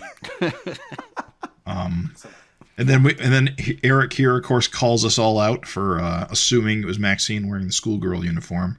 Of course, I was curious how many schoolgirls wear schoolgirl uniforms in San Francisco. How likely that is. He lives there, Jim. You know what? He lives there, Jim. You know He what? knows. You might be right. He might know something I don't. You might be right, Raven. He knows. No, I think it's weird too. I thought that was a Japan thing, but maybe it is in. I don't know, dude. Like maybe it is a thing. Well, I mean, they wear uniforms, but I've probably never don't been look to like that. I never went to school with uniforms, although I knew of some that did. My daughter has a uniform, and it's got like a skirt like that. But that's like this is purely Japanese schoolgirl uniform. They don't look like that. Now, when you saw these girls, did it connect to you that wasn't Maxine on the cover? Not immediately. No, not immediately. Yeah, I'm stupid and I didn't. Yeah. So you do want to know what my brain track was on? Okay, so the story introduces the jump juice or whatever it's called, the drug. Super juice. Super juice. And then skipping over the next page, we get to that page where we see the girl getting bullied. Mm-hmm. I actually thought, because of how it was colored, that this was a flashback and that this was Maxine. I thought the same thing. Probably because I'm racist. Really? Yeah. And I thought did not think this was a flashback. I thought the story was setting up that Maxine was going to take it. That's what I thought. That's what I thought. Yeah. That was my train of thought until the story, told me different. Well, just the way it's colored, all like monotone with like no backgrounds, just red. It looked like a flashback. She's got gap teeth. Right. Maxine. That's a visual cue that it's not Maxine. Right. But but here's the other thing. I'm dumb. Me too. And I wasn't noticing that when I was reading. No, I didn't know it wasn't Maxine until Malcolm got punched in the third act. Well, until he finds her in the rubble of the school. That's when I figured it out. I, like Craig, assumed that we were reading the villain arc origin of the girl who would not be Maxine. Yeah. I assume, Craig, when you read that, even though it was colored that way, you were like, oh, this is the girl who's going to take Super Juice. Mm-hmm. Right. Okay. Hey. And also because I don't think all Asians look alike. Right. See, exactly. So, you know what's so funny about you making that crack is when I read this, I was like, oh, he played on our racism. He sure did. We saw black hair and just assumed. No, to be honest, it was the uniform. I'll be honest, because I still wasn't making the connection. Right. But not to skip over it, but Walter is coming to San Francisco via boxcar, and you gotta love it. You gotta love it. We're not skipping over Walter. Can I just say, I guess I just need to drink a tall glass of shut the fuck up juice. Because I was complaining that Walter wasn't at the wedding. Apparently, Walter wasn't even allowed to goddamn travel with them. Yeah. So he must. So what's funny is this sequence suggests that I should drink that shut the fuck up juice because I believe that Walter is still being treated like a secret. Oh, you mean by Amy? Well, yeah. I mean, obviously they know about him. There was that whole issue where they knew about him. Right. But, like, I'm saying that, like, Walter was clearly not invited to travel with the family if he's going all Boxcar Willie down south. Mm-hmm. Right. Yeah, I mean, he's Amy's friend. He's not the family's friend. He's dangerous. And he's also a tiger. What efficient storytelling. Yeah. Like, if you really pay attention, this is why he wasn't at the wedding. You don't invite a hobo to your wedding. Oh, I mean, no obligations to escort this tiger man around the country with him. Right? Yeah. Friend of the family? Fuck you. There's some great looking hobos in that second panel. This whole page is great. Yeah. Yes. The comedy is wonderful. Feet don't fail me now. The boxcar. Like Just the trail of the boxcar coming down the tracks. Yeah. Yeah, but yeah, those hobos look fantastic, dude. Are these hobos actually bumming off another hobo? They broke the hobo code. Yeah. He's stealing some food off another guy. Well, they're gonna. That's how it works on the trains. To share the wealth. No, the hobo code is you're always, you share with your like-minded, and you always give not credit. These days, Jim. You always the modern hobo. Give the IDs back when you steal the wallets. Shout outs to the Walter W's. I didn't notice it until friend of the show Jim Purcell pointed out that those are Walter W's in his tiger stripes. Yep, he's world wrestling all the way. Love it. www.walter.com. No, it's a good ass page. And since we're back to the flashback that wasn't a flashback, I'm going to say that this is a page that could have been visually boring, but I think this coloring choice makes it actually interesting, and I like it. I like that he went with it. Yeah, I think it looks great. Yeah. It's just too bad that I was not smart enough to know what I was reading. Did you go back and say, Yeah. It was when the cops were like, oh, this schoolgirls hopped up on super juice. I was like, that wasn't Maxine, you idiot. It took me that long into the issue to realize it. Hey, guys. What's up? You know what's so funny about this, like, meme rant that Maxine has? I do not like this page. What's crazy about this rant is that, like, spoiler alert, if you follow Erik on Facebook. It's the same thing he was bitching about, right? Yeah, it's like the verbatim thing. And I posted in the comments, I was like, I have not seen that at all. And he's like, it's everywhere on my timeline. I have not seen it either. Well, he's probably got a lot more boomers on his timeline than we do. That's a good point. Family and friends. I had not seen this once. Like, he was the only place that I saw that. I've heard of it before, but not to the point where I'd get angry about it. That you would dedicate an entire page of your book? Absolutely not. No. To ranting about it? I do like when he occasionally gets his Facebook rants and just puts them in the book. Yeah. It is funny to see Maxine this worked up about it. I will say that. But, I mean, I will say, though, that, like, it's hilarious because you got all those words, and I don't know if you guys are the kind of comic reader that I am, but, like, my eye sort of glances around the page when I know I got a lot of reading to do. And there's no way you couldn't not see that last panel and be like, oh. I'm going to skip this for now. Right. Still talking about calendars. So, Raven, we were wondering how you feeling about this. Say, are you Savage Dragon? Even better.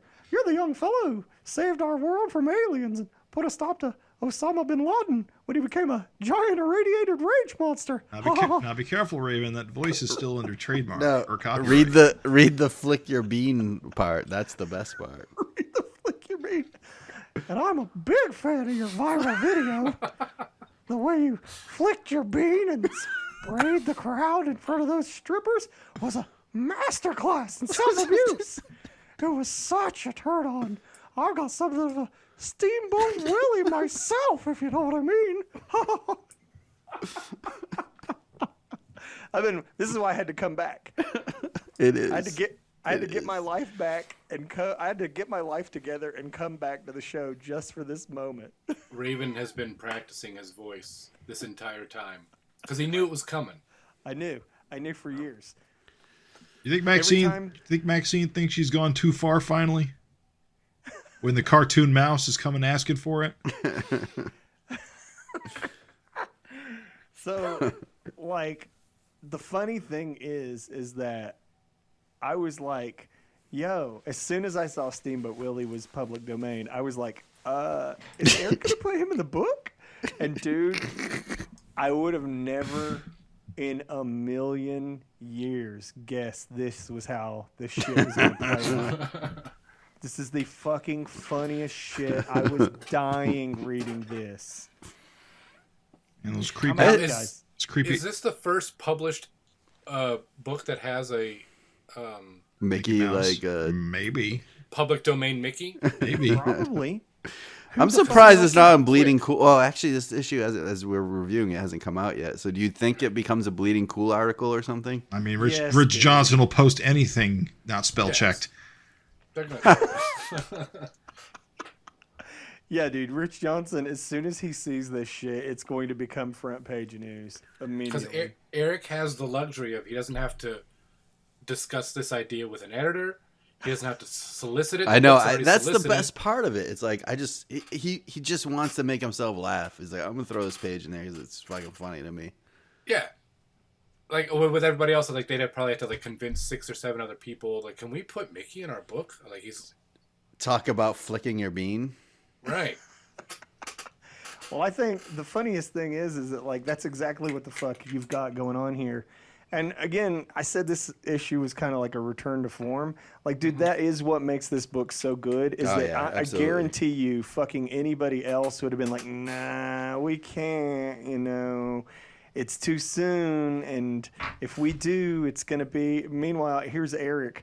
I think I'll just have Mickey Mouse walk up to the main characters and talk about this guy's wife's fucking porn video right to her. Wait, so he gave the number in case they're in the mood to experiment. Does Mickey Mouse show up later on? I mean, here's the thing: is Minnie is public domain too. So do we get a Mickey? That would Minnie, be wild if he had the balls to do that. A Mickey, Minnie, Maxine, Malcolm fucking 4-way. Ridiculous. How about the middle panel on the left and the bottom panel on the left? You see that? You see that too? Thumbhead. Thumbhead. I was going to bring that up. Thumbhead. Thumbhead. Yeah. Look, there's some tangents that you don't see until they're in color, and they're staring you in the face. You know what's funny is I didn't see that tangent. You guys have become like tangent masters. I didn't see that tangent until you pointed it out. Now I can't unsee it, dude. Old Thumbhead. It's great. Yeah, I didn't see it until today when I reread it. Oh, that is a thumbhead. What I mean, like, what do you think this means for the book? Like, I don't think it means much. Honestly, don't think it means much. I think it's just. Yeah, I think that's it. We're however, probably never gonna see. However, see me because I'm me. What I find interesting about this, to me, is that he's now established that cartoon characters can just exist alongside humans, Roger Rabbit style, and I'm all for that. Bring me more cartoon characters, Erik. I want to see more cartoon characters. I feel like he's done this before at some point. No. Think of the closest thing. I mean, Destroyer Duck doesn't really count because he's not a cartoon character like Howard. I mean, I guess Leonard, who is Howard, kind of constitutes a cartoon character, sort of. I don't know. But yeah, he's definitely a talking animals. But but Mickey's not a talking animal. He's a cartoon character. He's not like Walter. Right. He's not like an actor. Yeah. Right. Well, I kind of interpret him as like it's like the Roger Rabbit rules. He's the actor who plays Mickey Mouse in the movies. He's ink and paint. Yeah, kind of. That's how I interpret it. I mean, you can always just play it off as a guy in a costume, honestly, and just one and done. Like I want him to be a cartoon character who lives among us. I want him to be real. I want him to be in fucking San Francisco. I want them to bump into him at the supermarket, and he asks if they've considered. Oh, well, I don't know if it counts, but we did see Popeye behind the counter, behind the face mask in the. Okay. Of course, that was in the Popeye comic strip, so he would look like Popeye. So, but Popeye is going to be public domain in like 12 months anyway. Yeah. So, but here's the great thing: is that guys, when fucking Superman becomes public domain in just a few years, is Malcolm going to finally have a Superman crossover again? Well, don't forget. Can you just do that? Well, don't forget, we've actually seen Dr. Savannah in Savage Dragon previously. Right. And so, strictly speaking, Captain Marvel is already public domain. He can be used so you anytime. keep him off the cover. Right. Yeah, you keep him off the cover and bada boom, bada bing. Call it Wiz We've Comics. also seen, like, The Thing has been in here. Captain America's been Well, in Savage Dragon. it's different Like an when arm, it's though. it's different when it's just an arm. They call him Mickey Mouse and have a conversation with him. When it's just like an arm, you just Right. call it like You're parody. He's He I don't know invites if we're them to gonna have see him. sex. he's the immortal homunculus from 1928. But what do you think is in his bag? Oh, his groceries. A severed head. No, this It's is a why I small think bag. This is why I think he's coming back, because that was the same fucking thing I thought, dude. I was like, okay, what the fuck is in the bag? It's not. Doesn't look like a regular grocery bag. What's in the bag? It's just one. It's just one bag. Right, Maybe it's his booze. 40 ounce. Yeah. Those usually come in like those paper lunch bags, though, right? I'm real curious. We got to get to the bottom of what's in Mickey's bag. That should have been the FINteresting Conversation. What do you, dear listener, what do you think is in Mickey Mouse's bag? Right. Serious answers only. A whole bunch of uppers. Don't make this into a joke. That means you, Travis. So turn the page, and suddenly we got Joey Finkelberry 2. Yeah, dude. Right. I love it. It's a horrible scene. No, Yeah. it's awesome. Take that, Ears bullies. and eyes and teeth. Boom. Surprised Head turns into soup. surprised it's not a path. I love those classic like Larsen like tile floor streaks. Yeah. This is a beautiful double pager. And then the splash, like, that's the Mark Welser splash there. It's the splatter. Oh, the splatter. Yeah. Yeah. It looks like he fucking put ink on his lips and kissed the page. Mwah! You can't do that digitally. Right? You can't kiss the page digitally. Not with inky lips, you can't do it. I love the texture of the ceiling.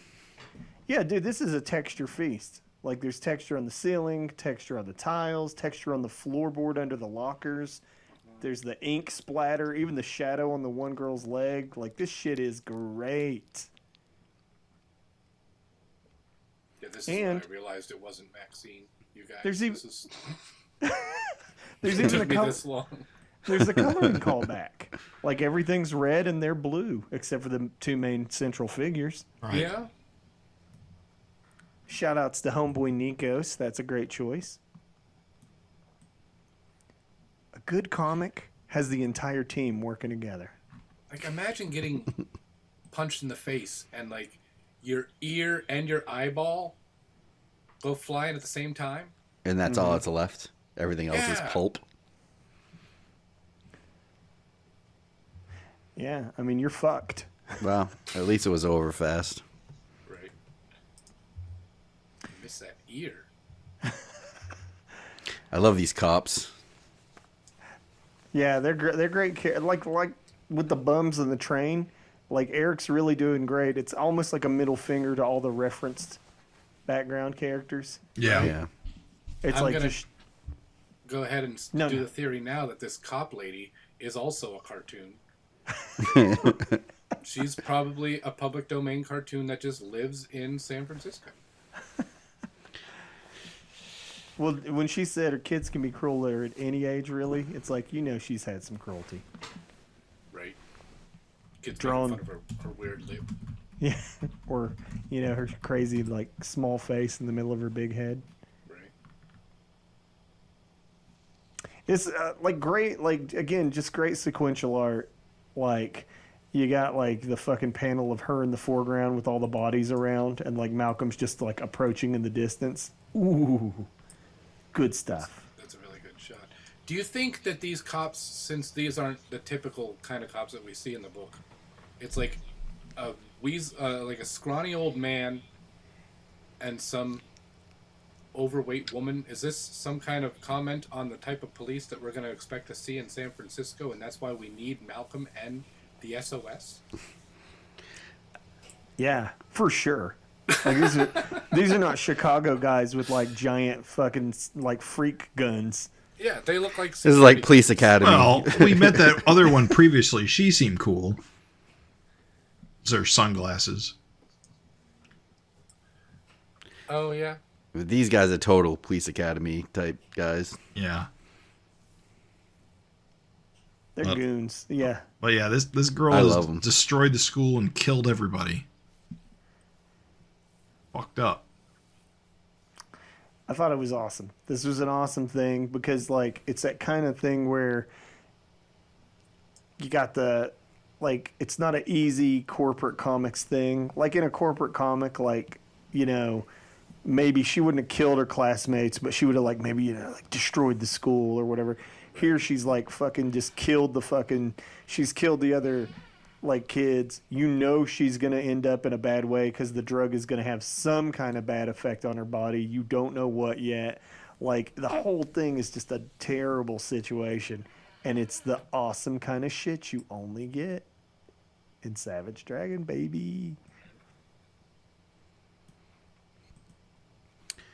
You get the cool cover callback. Mm-hmm. Oh, yeah, the John Day appearance. I love that panel with the two cops on the bottom. They look great holding the pistols. Oh, yeah. I've got a bead on her. She's ready to blast the child way too easy. Boom. Great texture on the bricks. Great explosion. Clearly not a dick punch. It's in the abs. Right. It's good. This is just a good ass, like the way the body language on her and Malcolm. Yeah. I love it. Love it. Love it. Love it. Love it. Great stuff, dude. All that weird brick texture that he's doing. Yeah. Like all crisscross one way and then crisscross the other, especially like around Malcolm's calf. Yeah, it's great. I kind of get the impression that Malcolm's letting her beat the shit out of him. Yes. For sure. Yeah, because he could probably, like, knock her block off, like, with a one punch, you know? Well, you can see how easily he defeats, or he stops her punches. Right. And then when he does hit her, it's, does he hit her? No, he never hits her. He never hits her. I'm thinking of the guys in the beginning. No, the only thing he does is he grabs her hands, immobilizes her, and gets kicked for the trouble. But otherwise, he is just trying to immobilize her and let her, like, wear herself out. That is... Get it out of her system on him, because he can take it. You know. It's a great page where she's, like, kicking him, and especially that last panel. I love just those, like I said, those thick inks and just kind of quick, not a lot of detail, but awesome cartooning of her face. Yeah, her face is awesome. Okay. And the bunt, so good. That, like the body, like the way she did that on the... That's a really good pose with the foreshortened on the foreground leg. Yeah, 10 out of 10, man. This is good action, good cartooning, just excellent. I love his scratchy panels. Yeah, you mean with the borders? Yeah. The dry brush stuff? Yeah. Yeah, like if you look, you even see the ink spatters like all over the page, which that's good. Like I love that they didn't clean that, like he didn't clean it out. Yeah. It's good shit, man. Bunt. It's so good. I don't think we've had a bunt in 30 No, years. it's a good bunt. Yeah, and again, the cop with the big nose and the weird upper lip. What a cartoon character. Like, again, I love that chick's face. Like, these two are good characters. Awesome. Are they going to be recurring characters? I hope. Yeah, that'd be cool. I always like reoccurring characters. Is like the familiarity of just seeing guys pop back up that you've seen before. Just the same, like, news reporter and the same... Yeah, even like back in the day, like the same cops, you know? Yeah. Mm-hmm.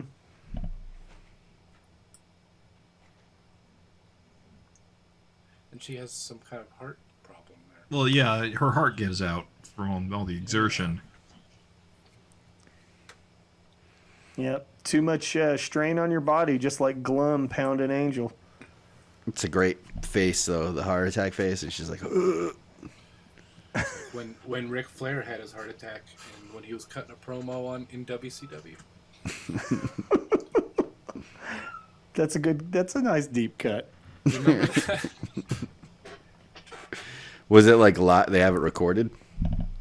Yeah, I'll send you the link later. It was like a real heart attack? It sure looked real to me. Jesus Christ. Yeah, I Wendy thought Williams. It was a work, but Wendy Williams had a stroke on TV too, and the clip is insane. Ugh. Just She like, just yikes. started talking gibberish. She got big eyes and just started shaking and fell over, and I was like, horrifying. But she lived, so you can laugh a little, it's fine. But She's all fucked up now. Ric Flair is never going to die. No, he's immortal. Yeah, he's Nothing can he's stop replaced all his blood with cocaine. And alcohol, yeah. Mm-hmm. I like the zipatone that Erik's using. It's thick and big, obvious dots.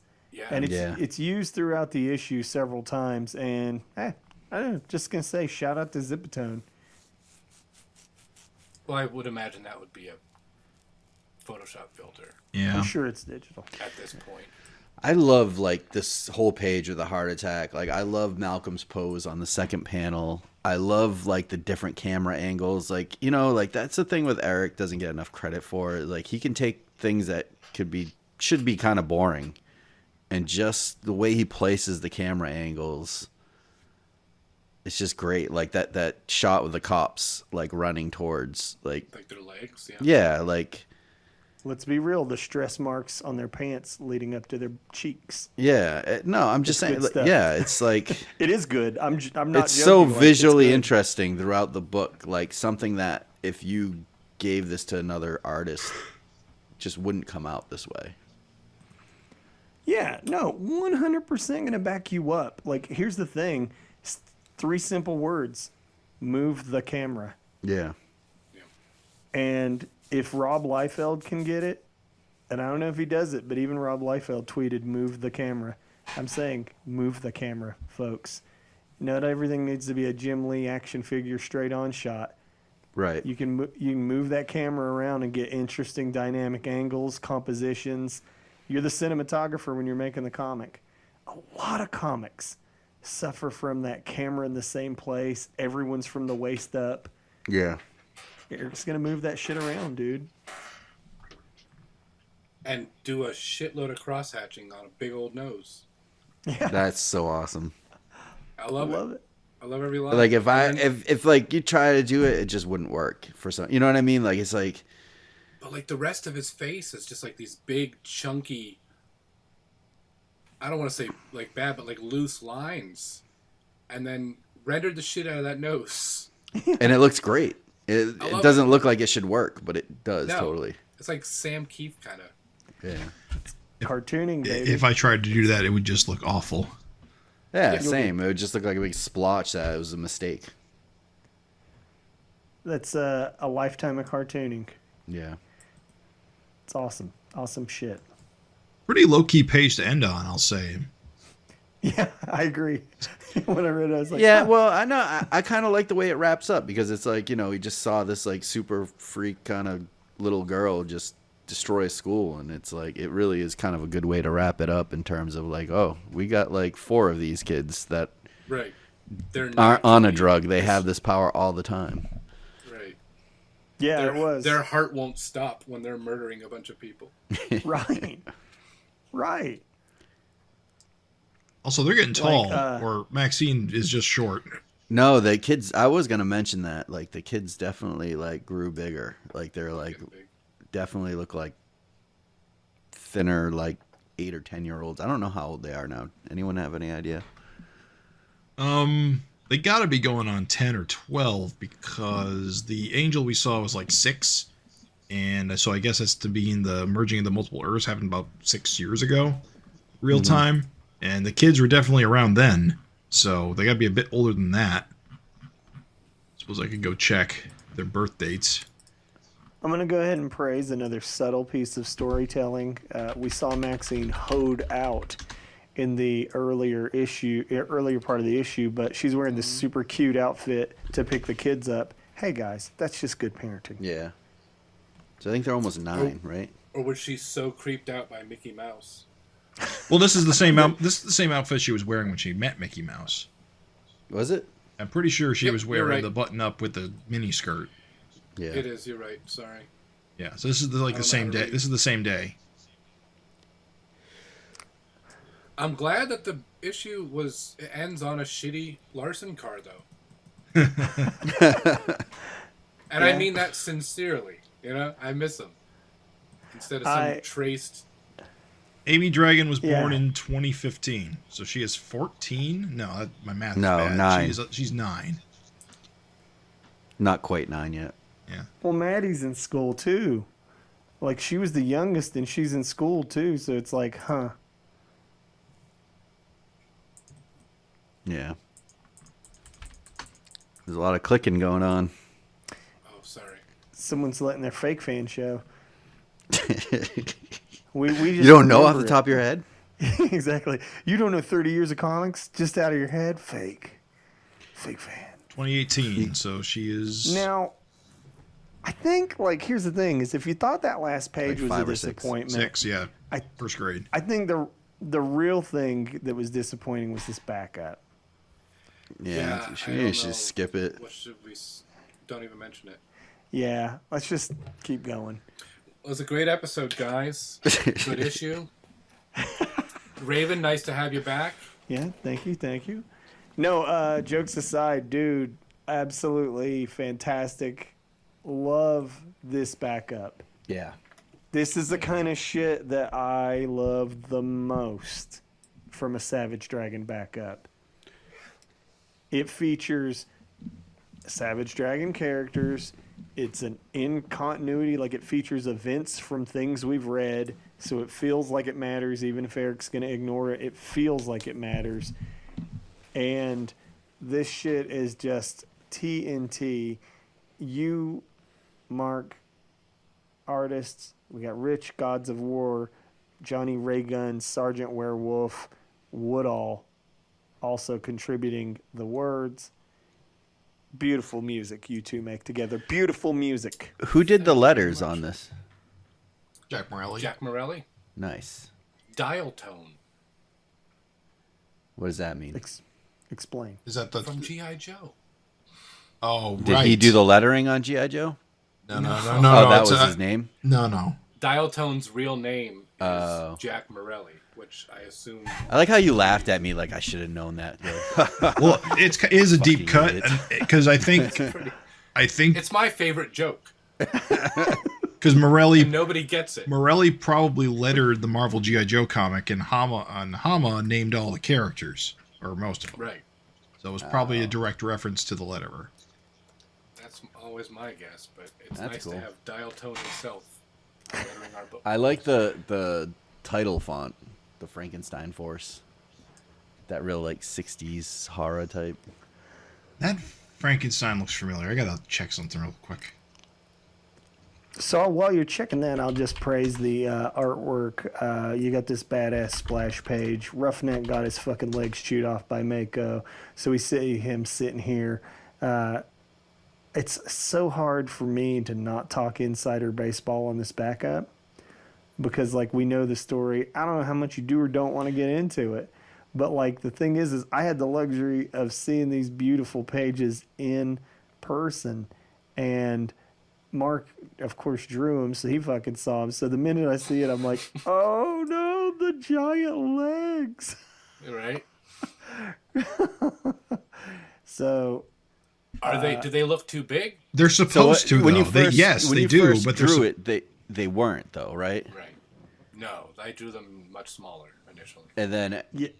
So basically, for the listener, they're bronze legs. Right. With a Roughneck's body. And then Erik kind of had he was like, those legs should be bigger, right? Or something. Braun's like 10 feet tall. Yeah, these aren't things that the artist was considering when he was drawing these pages. I love it. But here's the thing, is that, like, what's funny is, so just so you guys know, like, if you see it, like, normal proportionate, he looks like a fucking badass. Yeah. If you see it with giant legs, it changes the whole tone. His legs are so big. But I think that's kind of funny. It is funny. I mean, Roughneck is not a serious character, so having him having unusually long legs is hilarious. So, well, yeah. Can you talk about this, like the making of this a little bit, like, or is it? I can. Yeah, sure. Did you go back and redraw it, or did you just expand, like cut and paste, kind of? We just kind of went in and made him bigger. I wasn't going to redraw anything. Yeah. And it was all colored by then, so we just kind of went in Photoshop and just kind of enlarged him. It is a bit fucked up that he made you redraw him. But he took pretty... so long. You guys had this in, right, for like months before he said something. Yeah. I remember, like, because it was like originally it was going to be in the issue before. Yeah, no, we had this done a long time ago. And yeah, it was like, you know, we'll see who gets things done or whatever. And I know that was you the guys... thing, was because how this story even came about is like Rich was proposing, like, maybe because we're like, there's so much Spawn shit, there needs to be more Dragon shit. So I think Rich was like, maybe you could have like a spin-off book about supervillains or something, or like even like a running backup. And Erik was like, what I really need right now is to fill this 100-page book that I just solicited, because I don't have stories for it. So it's like, if you guys want to come up with something for that, that'd be great. So Rich came up with some ideas. One of them was a North Force story that Erik found some logic problem with it, so that got shot down. Another one was like a story about Thor on trial for all his crimes over the years that Erik didn't like. And Rich and I were like, we're just beating our head against the wall. We're like, I don't know what to do. And we're like, he says this in an email. It's like, we were trying everything. So we even we're thinking of an idea where Roughneck gets new legs. And Eric's like, well, that might be a good idea. Why don't you go ahead and do that? That's an Erik Larsen good idea. Right. So and he's like, he should have bronze legs. Go write it. So okay. So since we're getting into the insider baseball, I'll just say. So I thought that you had Braun looking. I mean, you had Roughneck looking pretty badass, honestly. And the idea of him having super powered legs is kind of kick-ass too. So the funny thing is that, like, this hits my eyes as he looks goofy and wrong because I saw it the other way. And so now that we've discussed that you had to Photoshop the legs and fix all the art, it just bakes my beans. I don't know what I don't know what the decision making was, where you don't just have Dr. Pugly change one line of text instead of changing all the art. Because, like, he even says, good, it may take a bit to get used to them. They are considerably larger than what you're used to. But, like, what would have been just as easy to do is have him say, good, I even resized them to fit your body. And then with one line of text, you could have fixed the problem, finger quotes, instead of having to change all the art and make him look goofy and everything. It's fine. In the end, of course, I think that the backup still shines. Well, Dr. Pugly doesn't know how to reduce body limb sizes, Raven, so apparently. was your logic.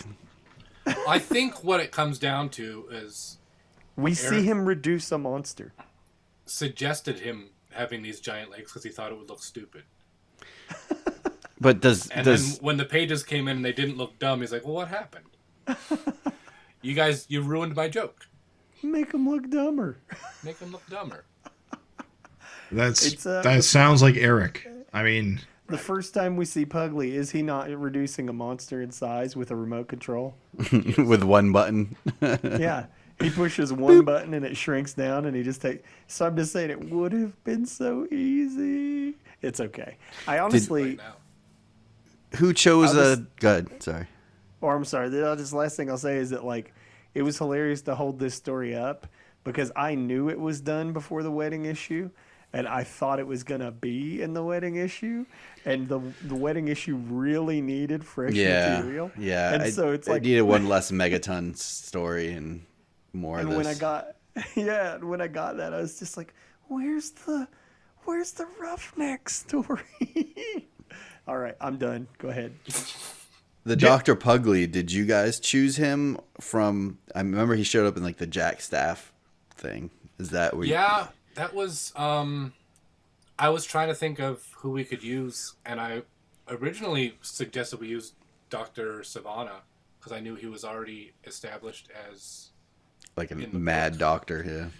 Yeah, I'm like, who's a mad doctor? We could use Dr. Savannah. And I was talking with Gavin. He's like, well, that's that Dr. Pugsley guy, that Professor Pugsley. I'm like, he's probably never going to be shown up again. Let's try him. So we put it in the story, and Erik approved it. He let us kill him. Nice. And then who helped you out with all the Vicious Circle goons? Did Gavin like give you like a list of who was recently killed or something? No. Well, the original story that Rich wrote, because Rich came up with this Frankenstein Force idea. That was all him. Which is great. It's really good. Yeah. But the story that he wrote, and he wrote like full script dialogue. It had like dates and stuff. It was all about Professor Pugly collecting all these parts of dead freaks, putting them together, and like doing his experiments, and then having them fail and trying new things. And then at the end of the story, he's like, he's perfected it. And then Roughneck shows up with his new legs. And like, that was the end of the story. But I was like, Rich, this is a really good idea. The problem is Erik's never going to run with this ball that we just tossed. You know, like if we want to do a story with Frankenstein Force, like we have to pretty much do it ourselves. Yeah. Because Erik doesn't really give a shit about backup stuff that he wasn't involved in. He never continues it. Right. No. And I don't blame him. But so, like rather than have this cool idea just go nowhere forever, I'm like, we'll just start it out with Roughneck's already got the legs. Right. Yeah. Good call. Absolutely. Yeah. That was absolutely the call. The story that Rich wrote was really good, but I was like, it's a lot of just him messing around in his lab, and let's just cut to the chase. Right. I'm gonna convince Rich to share the script online. If he wants to do that, I'm sure that he'd be fine. But do you have a list of all the freaks that are made up of the Frankenstein freaks? I had a list because I think that's what slowed me down the most was like looking up who was dead and like what parts were still. Some of these guys get more screen time than they ever had. Yeah, I had to like find like that tech head guy has been around since like the 20s, hasn't he? I don't. No, Tech Head's been around that long. Oh, maybe it's like just since like 180. There was that other guy with the green head. It was like Artillery. He's been around since the 20s. I want to know whose torso Pucker's got because that looks really familiar to me. That's Sickly. Sickly? Right? That's Sickly. Yeah, and Bare Hands. Oh yeah. Wait, is Bare Hands dead? Dude, whose giant arm is that in the background? I couldn't figure that out. That's Chaos. That's Chaos. Oh shit! I wasn't even thinking of that. Control. Yeah, because he shows up later on, like the giant arm, is just like smashing someone. It was pretty cool. Yeah. I want to use I have a big dumb arm. I wasn't even thinking Chaos's arm. That's wild. Well, I wanted to use guys that like had died recently, and without going back like 50 issues. You got that Myotis guy's like ear. Yeah, he's in the there. bat guy. What the fuck? Bare Hands is dead. Fuck. Dude, who's the Hell Eyes guy? The guy with like the one eye monocle thing. Whose body is that? That's not Undermine. Who is that? The green one? Yeah. I think his name was Artillery. Oh, that showed up a lot. That costume. Warfare. I don't remember his. Yeah. Might be Warfare. Yeah, he showed up in like a panel. Yeah. It's just I remember that costume and I couldn't place it. And Scott James did a story with him in it too. Yeah. And then who was the one like on the tech head, like the pink leg with like the snake thing around it? What is that from? that like one of the worm guys or something? I think the name was like Rot Gut or something. Ah. I've got a list of these guys somewhere. I was going to try to find it because I knew you guys would be asking who all these parts were. Don't worry about it. Split head, Death Gaze. Oh, it's Death Gaze, right? Is not Death Gaze is the guy with the monocle. And Bug Eye. Split Head has got like the... I gotta say, these guys at the poker game are cool. I suspect you created those.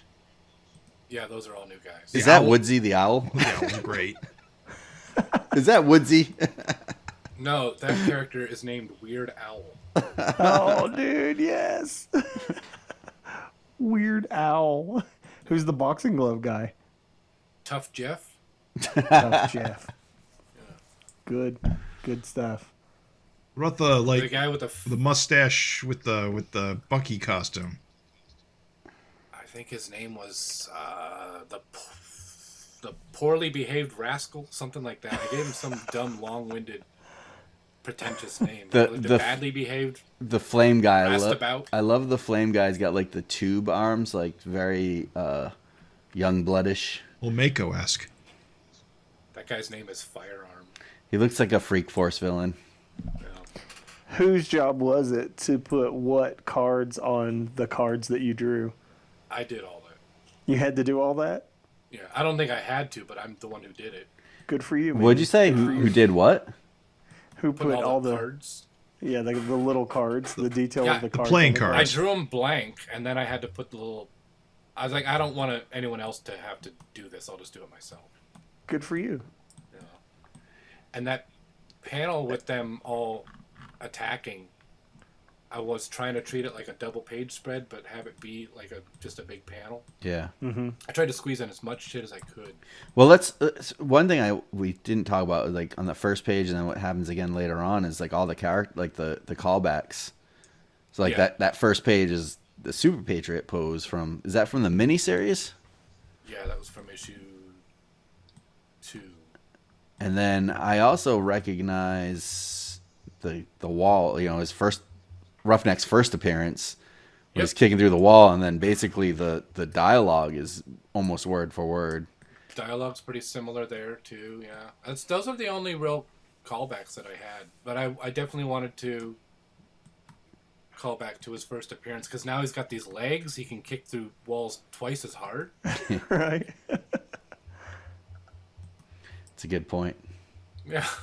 It's like we gotta have him showing off his new legs. He's gonna be kicking everybody. So even when they're fighting, he's just kicking guys. Can you imagine he's peeing through Braun's dingus? Oh, I'm sure it's massive. I know. You know, that's exactly what I was thinking. I was like, the size difference. Yeah. Of course. I'm sure it's massive. Yeah. See. Yeah. When Rich did that story that he wrote to me, and I was like, Rich, we got to change this up. The problem was he was so busy that he couldn't come back to like coming up with a new plot for like a week or so. So I said, Rich, if it's okay, I can try to come up with something that get us started in the meantime. So I plotted something out, but I didn't have an ending. And I sent it to Rich, and I said, we'll figure out an ending. He's like, all right. And he sends it to Erik, and then Erik comes back with notes. He's like, oh, this is a good story, but there's no ending. So the end with the Canadian punching out Roughneck, that was Erik's suggestion. It's good. Yeah, it's a good ending. It's a good way to tie it up. Yeah, it was a good way to tie it up. Yeah. It's really good. Great. Fantastic, even. Yeah, this is an exceptional backup. And just so you know, even though it seemed like I was alluding that the bigger legs ruined it, they're fine. It's actually fine. Yeah, when I see the finished comic, I just have the burden of seeing the original art. And like I said, in the original art, he looked cool. Like, the legs look cool on him. And now, like, it's like they do look a little silly. But guess what? It's fine. And it actually doesn't ruin or detract from anything. It's fine. And so it's actually one of my favorite backups in a long fucking time. Yeah. Fantastic work, dude. Thanks, guys. I think that was my problem too. Was that when I was trying to put this story together with Rich, I was like, let's make Roughneck like a badass. So he's got these badass legs. He's beating up all these guys, and then the end, he just gets punched once by a Canadian, and I'm like, oh yeah, this is a joke. Right. He just crushes the doctor's arms. Pretty funny. Yeah, he should have stepped on it in hindsight. Whose idea was it to have Pugly have that manner of speech? That's the way Erik wrote him in his one appearance. Okay. You broke me arm. Yeah, it's good. He's like Cockney or something, I think. Yeah, we tried. There was not a lot to well, go on. We know I mean, he came short. from Jack Staff. I mean, so he's, we know he's from the UK, right? Somewhere. Yeah. Oh, I didn't know so that, he man. what? So he was one of the villains in like the World Tour arc.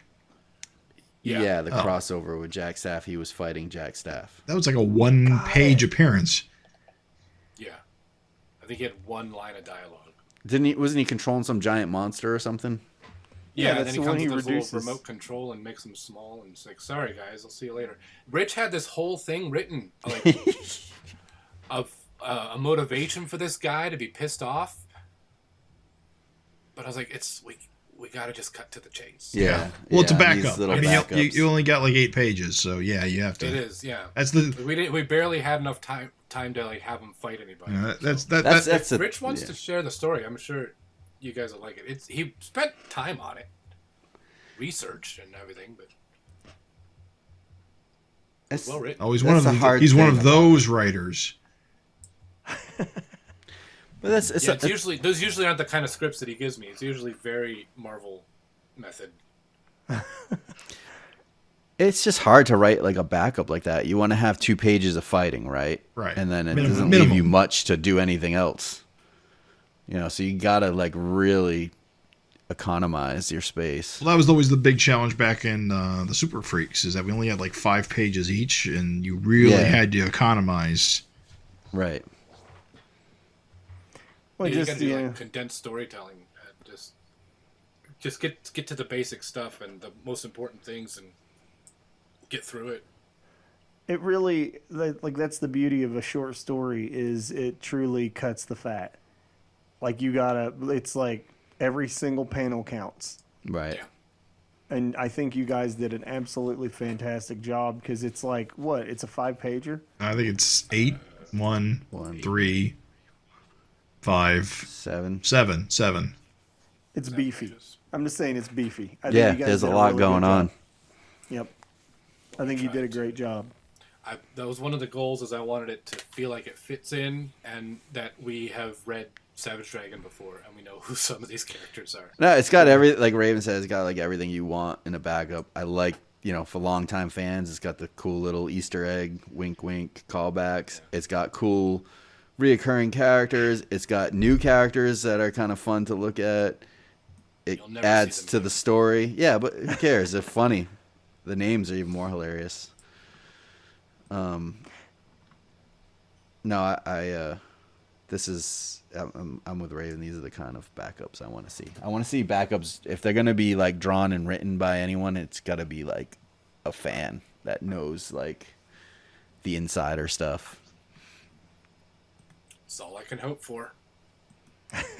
Is that the fans like it, 10 out of 10. I mean, absolutely 10 out of 10. And it took an issue that was really pretty good, and it made it a great issue. Yep. Because again, that the main story absolutely delivered, and then you get to this backup, and it absolutely delivers. You flip to the back cover. The back cover is Don Simpson. It's just like, goddamn, dude, this was.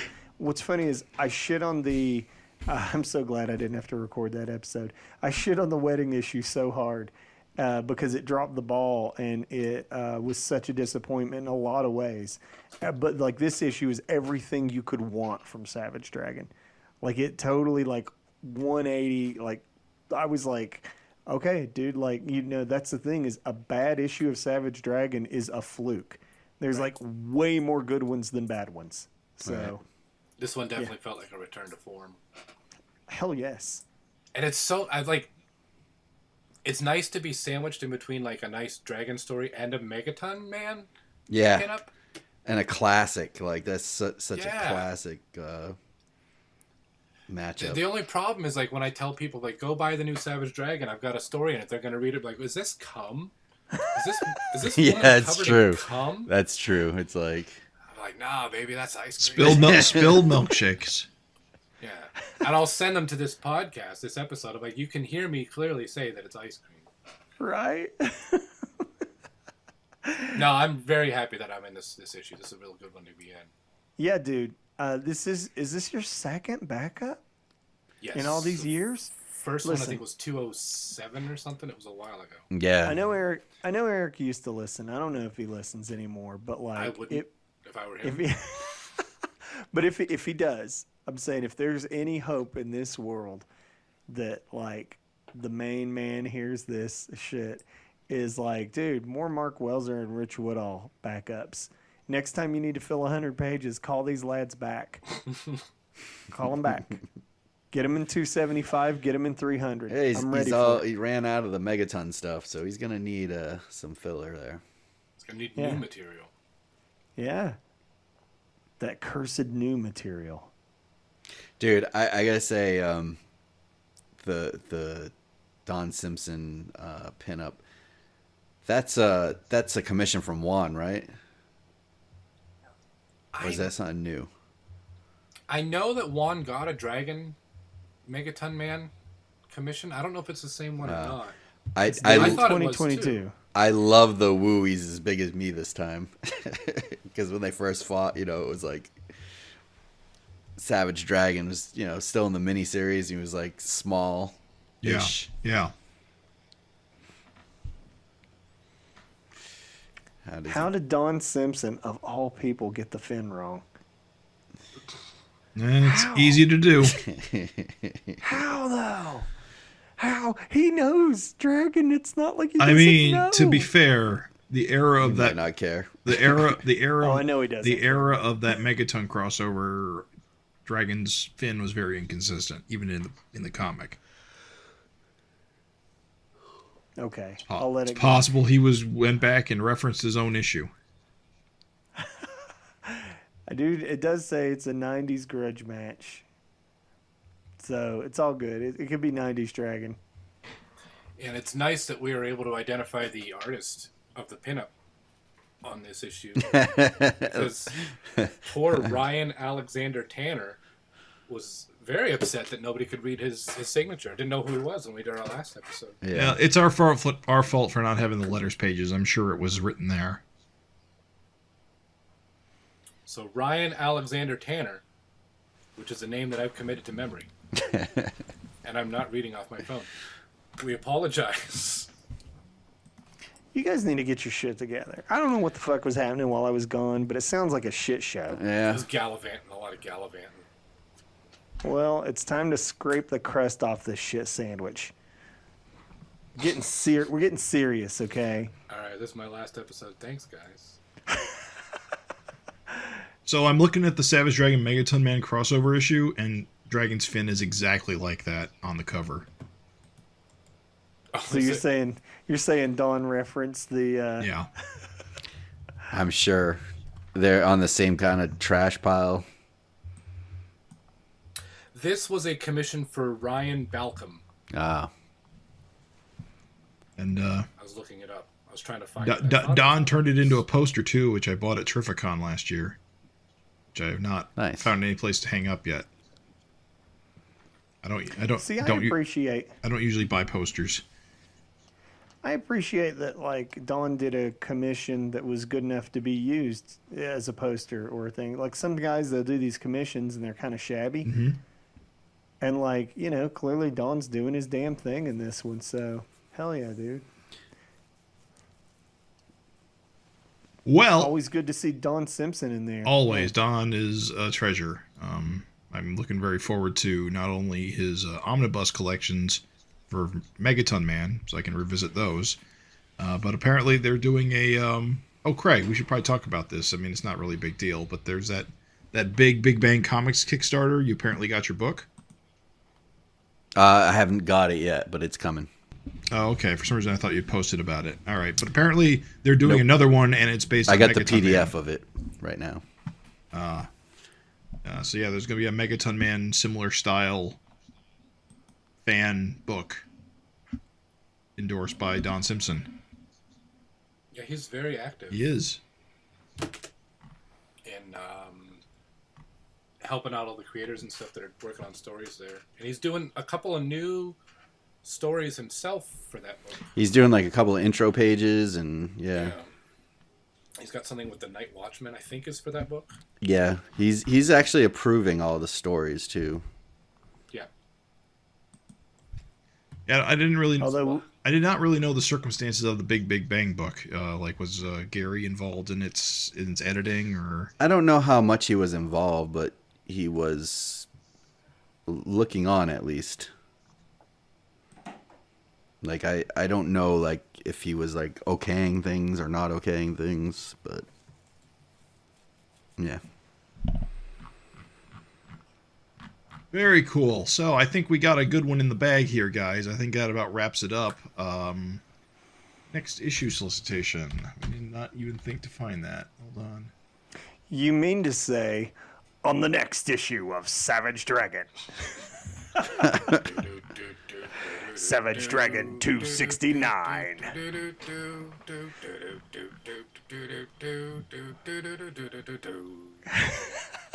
Malcolm Dragon's team is assembled as the SOS West goes into action against the scourges of the seven seas, the vicious fishes.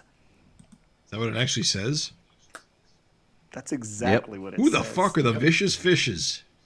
This is the first time you're hearing this? Yeah, actually, I don't think I ever read the solicitation on that one.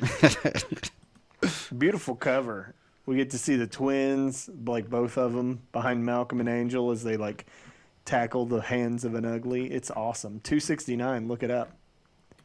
Nice. Do you think the vicious fishes are behind the super juice? I've got an even better question for you. We've got twins. All right, fuck me then, I guess. Go ahead, Ruben. I guess I'm done. No. This is issue 269, and we got twins on the cover. Uh-oh. Do you think we're going to see 269s in this issue? You know what? That was a much better question. I'm sorry, dude. I'm sorry I was mean to you. No, I apologize. I'm sorry, dude. You were right to do that. 269. That's perfect. Does Erik have the willpower to resist that joke? If he is listening to this, he's going to redraw that page right now and make sure that it happens. He's erasing right now. He's like, damn it! Why did I think of that? Well, I guess I got to, you know. Too late now. No, I can't wait to see the vicious fishes. They're the scourges of the seven seas, don't you know? I remember hearing that recently about them. Yeah, it's all anybody in the West can talk about. Hopefully Jimbo's a member. Oh, we're never going to see Jimbo. No, we're not. It's okay to never give up hope. And annoy everyone around you.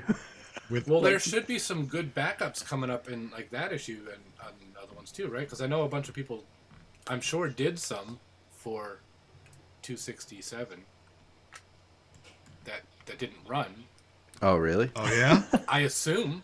That's what I'm assuming, because I know ours was supposed to run in there, and he's like, I'm just going to go ahead with this Megaton stuff. So I am assuming that there are other stories that he's got banked. I don't know. My assumption was, and this was based on nothing, is that he didn't have that much stuff to print, and so he ran all the Vanguards instead and bumped you because the page counts didn't line up right. Am I wrong? But isn't there a Greta Gearbox story floating somewhere or something that? They yes. keep mentioning this Greta Gearbox story that I thought had an artist.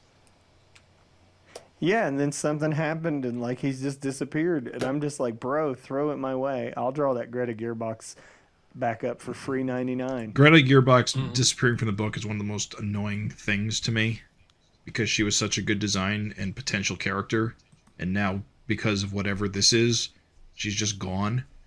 Look, I just want her and Walter to like team up and beat up people. That's all I want. That's fantastic. I support that. I'm just saying we can't be the only people that finished a story and then didn't make it in the book. There's got to be more. Okay.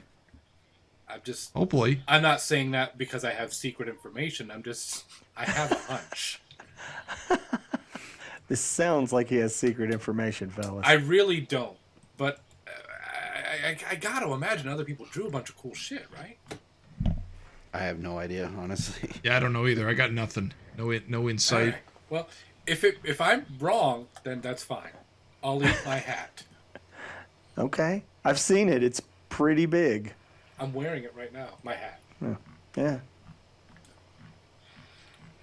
I bet you I know what kind of hat you're wearing. It doesn't matter what kind of hat. It's a cool hat. So, thanks for listening, everyone. You, of course, can always find us at savagefincast.com, and you can email us your questions, your comments, your corrections, and your FINteresting Conversation responses to savagefincast@gmail.com. You can find us on Spotify and YouTube and iTunes. And I guess now YouTube Music, which sucks and I hate. Don't recommend it, but it's there. What an endorsement. It forgets where you are in your freaking podcast. It's like the one thing a podcast app should do. There's a reason this isn't under Killadelphia. Yeah.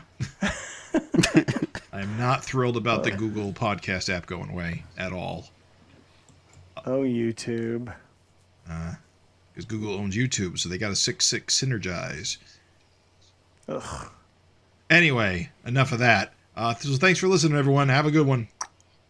See ya. Take it easy. Welcome back, Raven. Thanks, oh, good. bro. Someone finally said it.